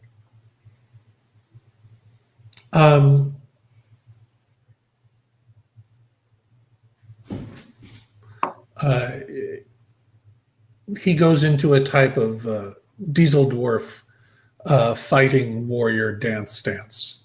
So it looks a little bit like capoeira, but with a warhammer, but hairier, with a warhammer and hairier. And roll your attack, but you have to reduce the AV by 4. 7, and so that's exactly my AV. Oh, nice. So you do hit, actually. Roll your damage. 6 plus 1. Wow, nice. So you definitely hurt Teredo. Where does the hammer connect? Knees. Knees.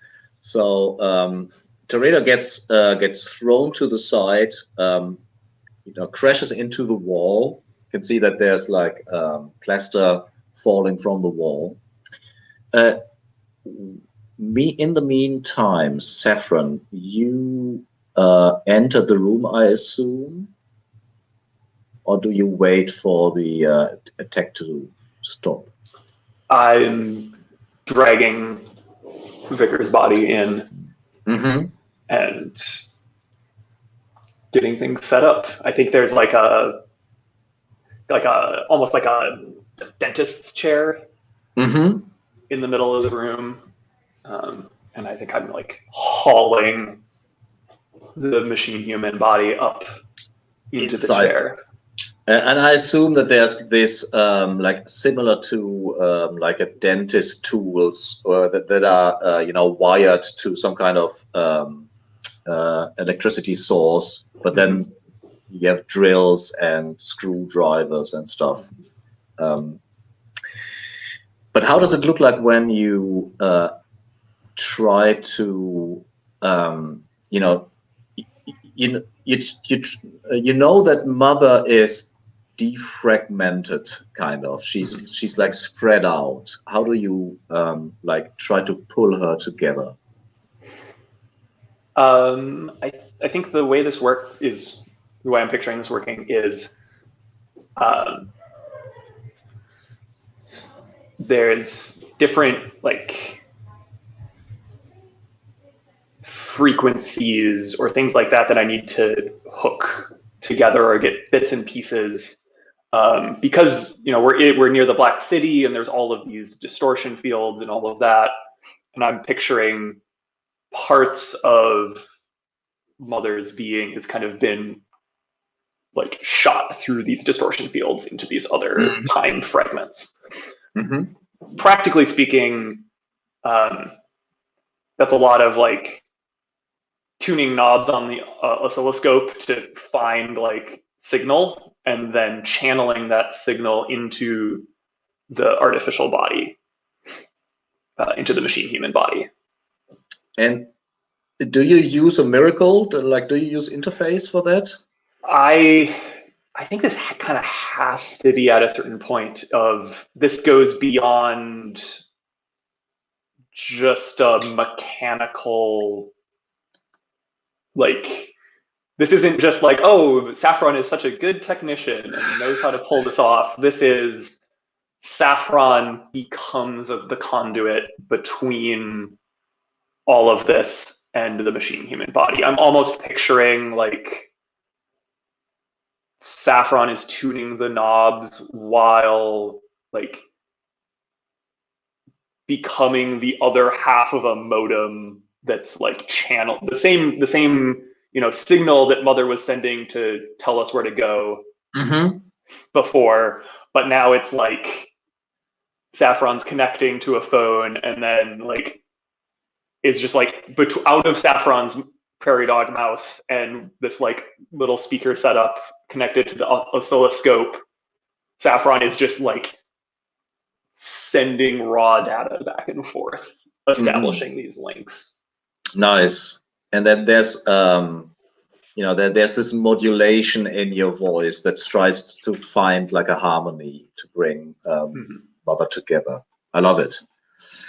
I do think it would be interesting if this is a role. So sometimes a miracle just works, but if a miracle is like you're trying the almost impossible, then a role is warranted. So first of all, I think that it costs D6 unless you take more time or spend some kind of resource. Yeah, I mean, I could also see, so mechanically another way I could see this going is that if we want to play a little fast and loose with rules, technically you're not supposed to be able to do a miracle that costs all of your remaining health. Yes. But there could be the risk of it taking all my health, and then there is sacrifice to pull this off. Perfect. I think this is perfect because this is the end of your quest. You either achieve your goal and live happily ever after, or you achieve your goal and die. But I think in this case, we can accept that it could mean the end of Saffron. Yeah, because I could, as Puckett raised is like, does this involve Saffron's consciousness passing, like transferring also? I could imagine if needed, the sacrifice is like Saffron joins into Mother to or becomes Mother basically, but in the new body. Yeah, you lose your individuality, but Saffron is not gone. It's just a part of a bigger unit. Yeah. But still, we need to find out if it works. So, what do you think? What the miracle is performed with intelligence, wisdom? I could see charisma. I don't know. Constitution is possible, I guess. It depends on how you approach it. I think I think the way Saffron is approaching this is using every last scrap of Prairie Dog's senses to essentially listen to all of this signal, to channel, like I'm scanning all of this signal space through like time and frequency to find these things. So it's wisdom and just like, Prairie Dog, this was fated. I have Prairie Dog senses. Let's go. Let's go. Roll roll 2 d20 because you get your Prairie Dog advantage, and we see if it works. Like in the middle of your operation, I think the singing even is louder than the explosions from the outside, and there is like a modulation that is answering, and these frequencies, they get closer and closer together. Yeah. So I rolled a 20 and a 15. 15 is my wisdom. And 15 is a critical success. So the best that you were aiming for is manifesting. So Mother, the replacement body at some point, the vicar, in fact, opens their eyes. And vicar says, we need to be quick. We need to get to the Black Obelisk now. Follow me. And the body stands up and leaves the room. There's a metro station under the Black Hospital, conveniently enough. But we have to see what they find outside. I want to say when the dust settles, because we are running out of time, I see. When the dust settles, there are these exploded nuns, plastic faces on the ground.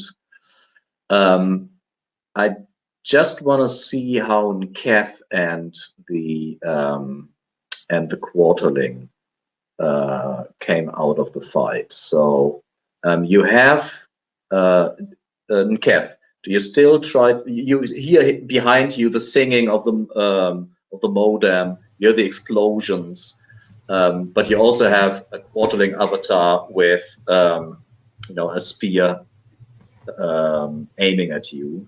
Do you still want to defend them from him from coming closer? Or do you want to kill him? No, I'm still trying to defend because obviously he's failed in his mission. He has not found a vial anywhere, so he's thinking to himself, "Well, maybe the Avatar is good enough. It's like a vial." The ultra vial. Kind of, it's kind of vile-ish. So he will continue trying to defend, so that at least somebody else can get there. Can finish their quest. Let's see how Nketh fates in his fight against the Avatar. So I roll a d6, and I will probably roll the same roll that you roll. I rolled a 2. I rolled a 3. All right, so make your attack. 14. Is that a hit? No, probably not. No. My AV is 11, and I'm still being defensive. All right, so the avatar rolls, and it actually rolls an 8, which is not over your AC, I think. Your AC is 10 or something crazy? My AC is currently, yes. Mm-hmm. Because of fighting defensively, yeah. Yes, so... Yes, my AC is currently 10. So I think at that time, Nida and Hamish can also join the fight. Mm-hmm. Snick snack, that is a 12. That's under my AV of 13. Above their AC, I assume. Yes. I don't think quarterlings are artificial people, are they? So no. Not entirely sure what a quarterling is. Well, we have established as quarterlings. Yeah, they have. Yeah. I mean, there's not very much of him to chop up then. That's an 8. And that does kill him. So I guess again the tendrils, like the fractal blade parts. I think Enketh is like holding this quarterling off, right? And Enketh doesn't seem to want to actually kill this thing particularly, you know. And then Hamish just goes like, everybody else. Yeah, you're like, you're protecting it, and then Hamish just goes like, "Hey, have it, you weave scrat," and just like walks right through, and it's just like across the wall behind, probably a big like gouge in the corridor from the fractal blade as well. Saffron, how do you react when Mother wakes up? I think I like. The initial thing is I kind of like collapse onto Mother's lap, like just like drained from this entire effort, and it looks also kind of having this like mother-child visual metaphor. Here. Yes. So she puts her arms around you, and it is really like the archetypical mother-child picture, maybe even Jesus with Mary with the baby. Yeah. And then I think like Mother grabs my hand or my arm, my prairie dog hand. I'm much smaller in my current form, and like lifts me to my feet as they rise up. Because you were saying Mother's like first response in Vicar's body was like, okay, we need to go. We need to get down into the basement. And I'm like, okay. Yeah, and she almost pulls you behind her like a mother would pull a child. We slash cut again. So we go to Azure and Kazue to see the end of your preparations. All right. So what happened was Mark walked up there. Kazue's over next to me.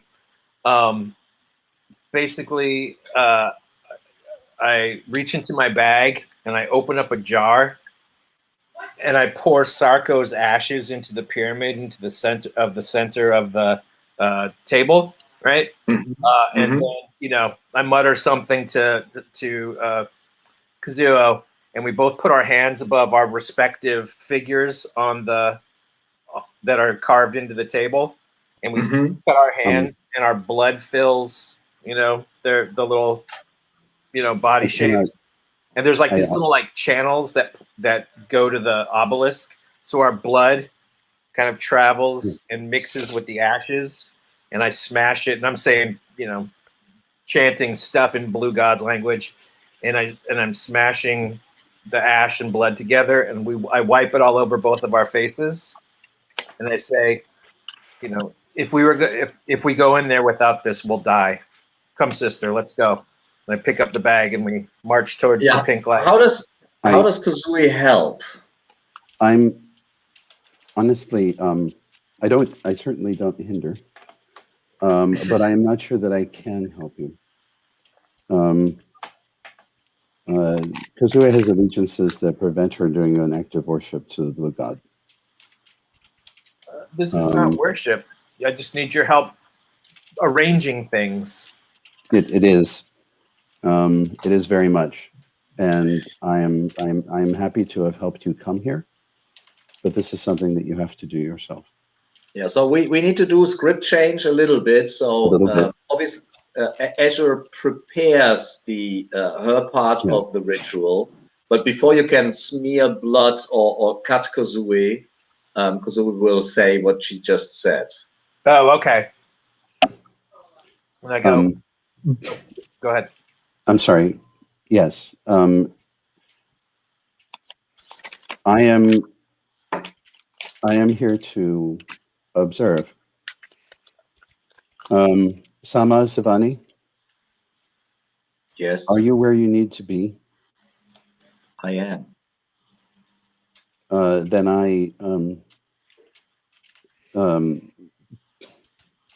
Then go with my good wishes. And may fortune smile upon you. Whatever happens. And there is this cold feeling in your chest again, and from the outside, it seems as if you're exhaling, and there's this like bluish ectoplasm that leaves your body while you exhale. And it's more like a distortion in the air more than a corporal thing, while Azure smears her blood over the altar. I think you described it as like the like small. What did you say? Like the blood is just moving on the table. Yeah, it's like little channels that kind of go into where the obelisk shape is, so the blood and the ash can mix. Yeah, and I think the organs start to pulse. And oh, go on. And I try to find the stones that I saw in my vision. Yes. You do. It looked as if they were in the Black City. So you need to return. When you turn and face the Black City, there are Saffron, Hamish, Nida, and Keth leaving the Black City. We see like in a flashback how you went to the underground metro, boarded it, and drove out to the Black City, exited, and now you exit the Black City. With you is obviously Mother. I want to see how shall we do that. I want to see who wins. I'm all about PvP in this, and I want to, if that is okay for you guys. Yeah. It could be an auction actually. If may I say, please. Kazue is going to be an observer here, unless someone deliberately targets her. You wouldn't interfere with Hamish, Saffron, Nida, and Keth. I would or wouldn't. Yeah, that is my question. Would you? No. As I said, we believe the apocalypse is inevitable. My job is not to create it. Kazue takes out her box of star metal, and places it on the ground, and she raises both hands up in the air in a very dramatic gesture, and the filament of metal goes up into the sky based in anchored to the ground in 4 different locations, which she stands under, almost like an Eiffel Tower made out of the thinnest wire. And it goes up and up and up and up. And anyone who can see far enough up can see that somehow the near moon is at the other end of is anchored at the other end of the wire. Nice. The whole thing radiates with blue glows that travel up the wires.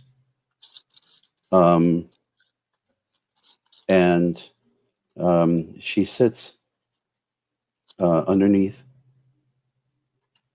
in a soft blue nimbus of magic,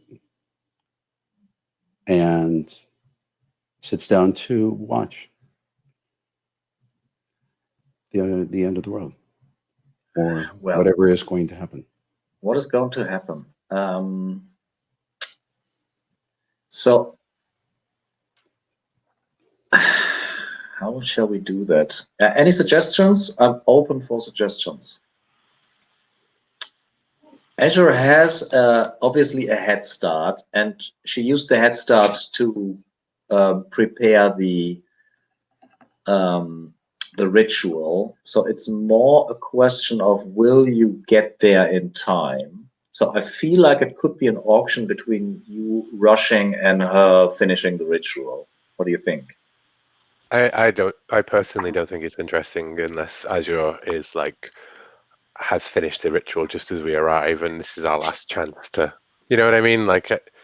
Arriving midway through the thing seems less interesting than standing on the edge of oblivion as the blue gods awakens and we arrive. And then it's more about how do we resolve that?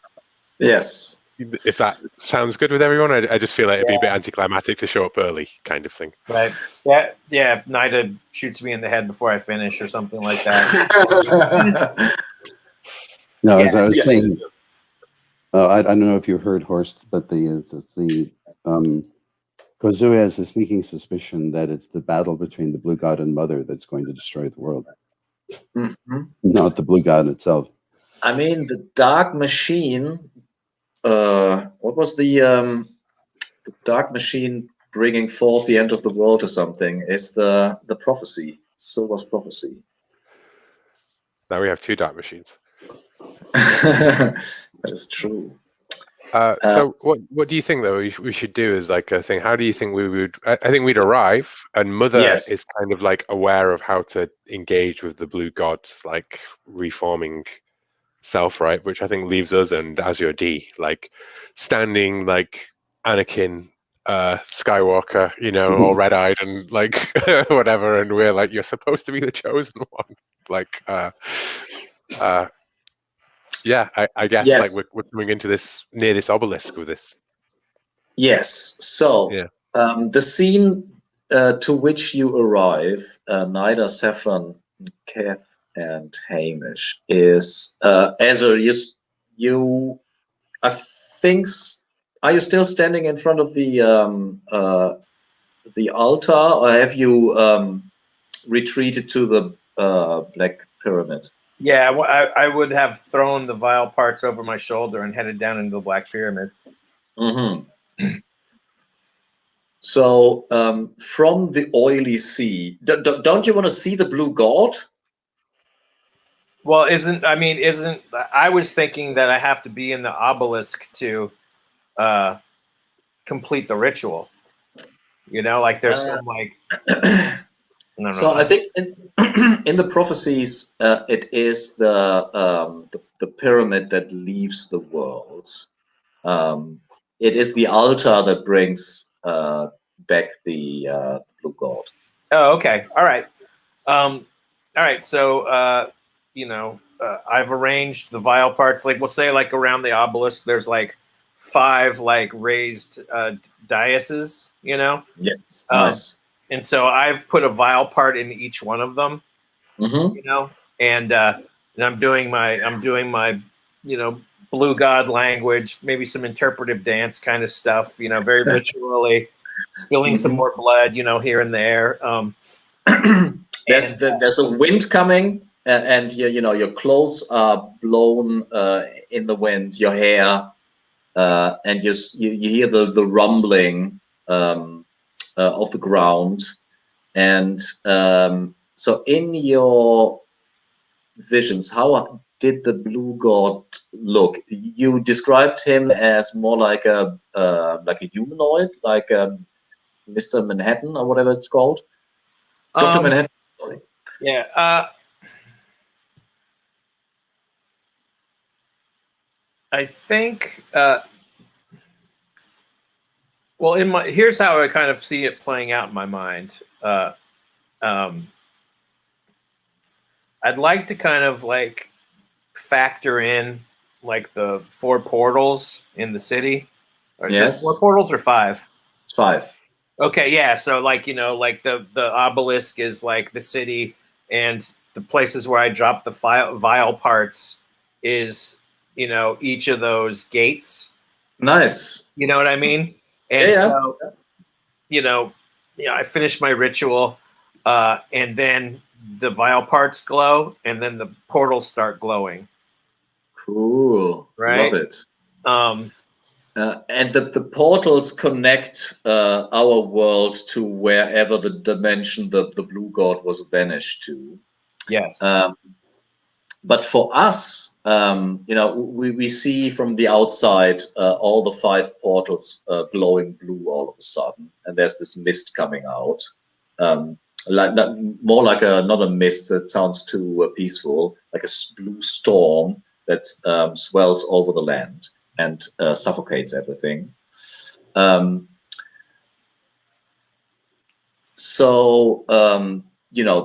cliff top is shaking. Hamish, Saffron, Nida, and Kev are arriving while reality around you dissolves into the blue screen of death. I'm imagining this is a very Final Fantasy VII sort of like party arrayed, like in front, like and Cass arm like dangling.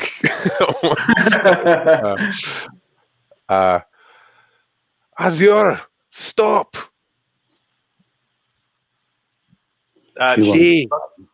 She just looks at you, and her eyes are glowing blue, and she replies in the dead blue god language, and continues.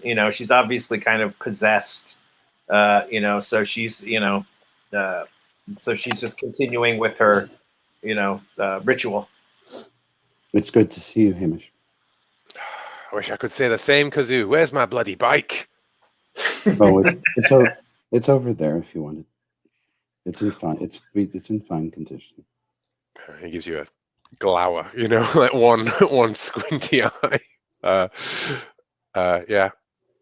I don't know how we resolve this particular thing though. This confrontation, because I feel as though Azure's going to go forward.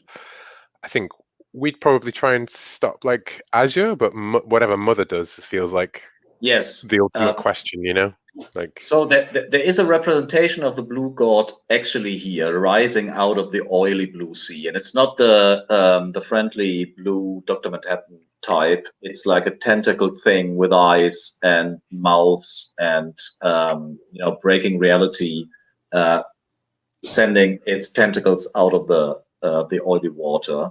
And Mother stands there on the top of the hill in the wind. And Saffron, what does she do to battle the blue god?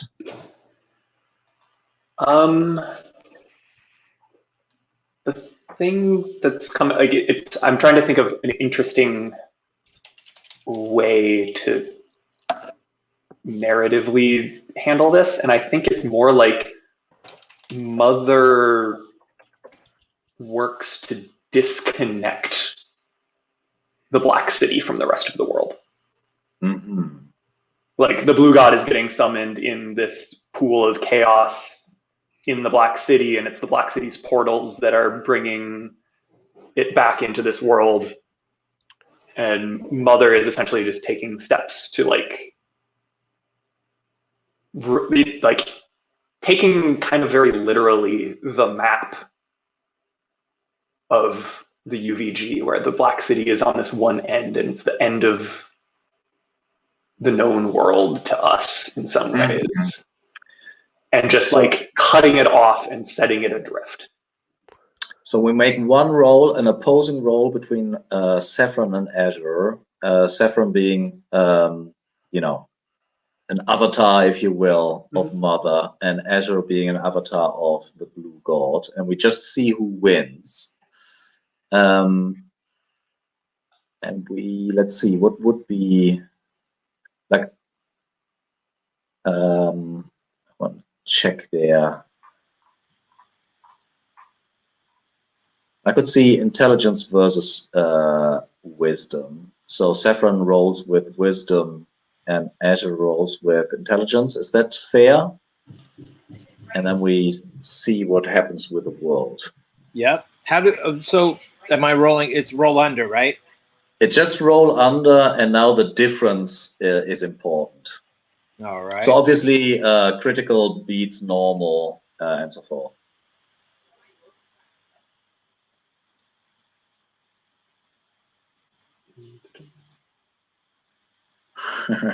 Five. That is a difference of 8. I rolled a 10, which is a difference of 3. So I guess what we see is, and this is probably the last shot of our campaign, is Mother is starting to sing in her modern voice again, and we can see the surrounding of the Black City being like fragmented, the cubes arranging themselves in the rhythm of her singing. But there's like a crack, like the border of the city detaches itself from reality and shrinks, while there's still this blue mist or wind coming out. From the inside of the pyramid, there's a woman in a golden armor stepping outside, and she says, this place won't be here forever. You can join me and leave this place, or you can, hope this will all work out.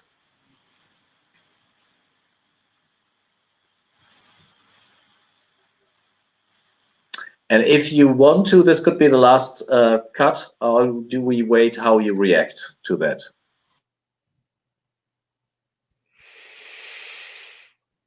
I have no idea who this woman is. She's going to the next world. Is this the woman in front who gave the armor that, Hamish has a part of? The woman from the bunker in the oily lake? Yes. It is a strange woman from the oily lake wearing a golden armor. And she says, you can join me if you want, or you can bet on your luck. Oh, well, when you phrase it like that, Hamish is definitely going to bet on his luck.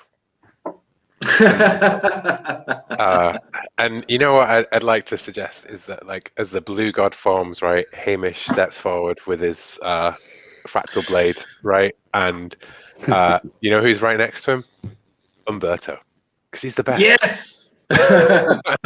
So Umberto, maybe this is the last scene for Hamish and Umberto. Umberto and Hamish, drawing their weapons and approaching the blue god in the shrinking Black City. What is the last shot of Nida? Austin's and Aaron in an elevated position. I mean, live by the gun, die by the gun. Nice. Yeah, Austin looks at you. God or not God, we kill them all, and then just shoots. And Keth? The Keth is very confused because this is way above his understanding of the world. So he sits down on the ground, and he pulls out a pipe and fills it and lights it and sits back and has a smoke and just shrugs. He kind of plants the warhammer in the ground and kind of uses it as a backrest, and does this all one-handed, of course, because his offhand is not working. So is that maybe? Yeah. Is that maybe next to Kuzui, because you're both spectators in this game? Yeah, I think so. Come sit here next to me, says Kuzui. And he passes him the pipe.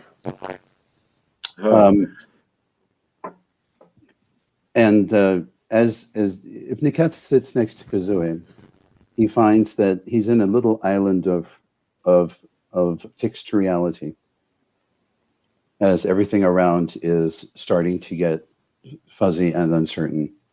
That this tiny area underneath the structure is holding still, because we have to see the world end. And so this will remain for a very brief moment after everything else is gone. Beautiful. We are witness. Yes. We may or may not survive, but the knowledge will survive. Given Niketh's people's lack of individual ego, this is perfectly fine with him. Cool. And Azure, how does it end for you? Well, I'm sorry. So I assume Mother won. I actually got pulled away for a second by some stuff. So yeah. So the way I imagine is that the blue god is coming out of these portals, right? But Mother made like a firewall around the Black City. Right. So what you could do is you could run into the Black City and just be, I don't know, transported to the place where the blue god actually does rule. You could stay and watch the part of the world burn that was the Black City. I don't know. What do you think? You could go inside the Black Obelisk. I think that Saffron is going to make a dash for the Black City, right? Mm-hmm. And then she'll get to the center, where all the stuff is happening. Maybe the blue god is forming, and I'll be standing under the blue god, and then there'll be like a flash of blue light, and then Saffron, it's like a nuclear explosion. As your day.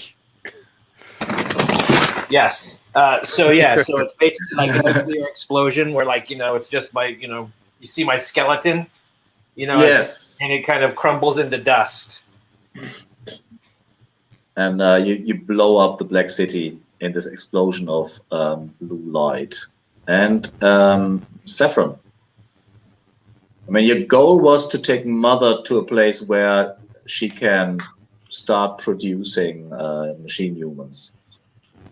Yeah, this was going to potentially use the Black City to do this. So I think like the tragic part, and I think this is really cool because we had this confrontation between Azure and Saffron, between the Blue God and Mother. Mm-hmm. It's like Mother is back, but at least for now, like the actual goal of this is kind of lost. There's this kind of tragic end here, a little bit of sacrifice, a little bit of trade-offs. Mm-hmm. I think I'm fine with just the visual of like like Saffron just leaving with Mother after the Black City has like faded out. Mm-hmm. And we'll find some other way of making that goal work. So I think that is a perfect end. Saffron and Mother leaving the cliff. Hamish and Umberto jumping into the disappearing Black City, attacking the Blue Gorge, I think. Azure blowing herself up, and Kath and Kazooie watching as spectators as the world burns.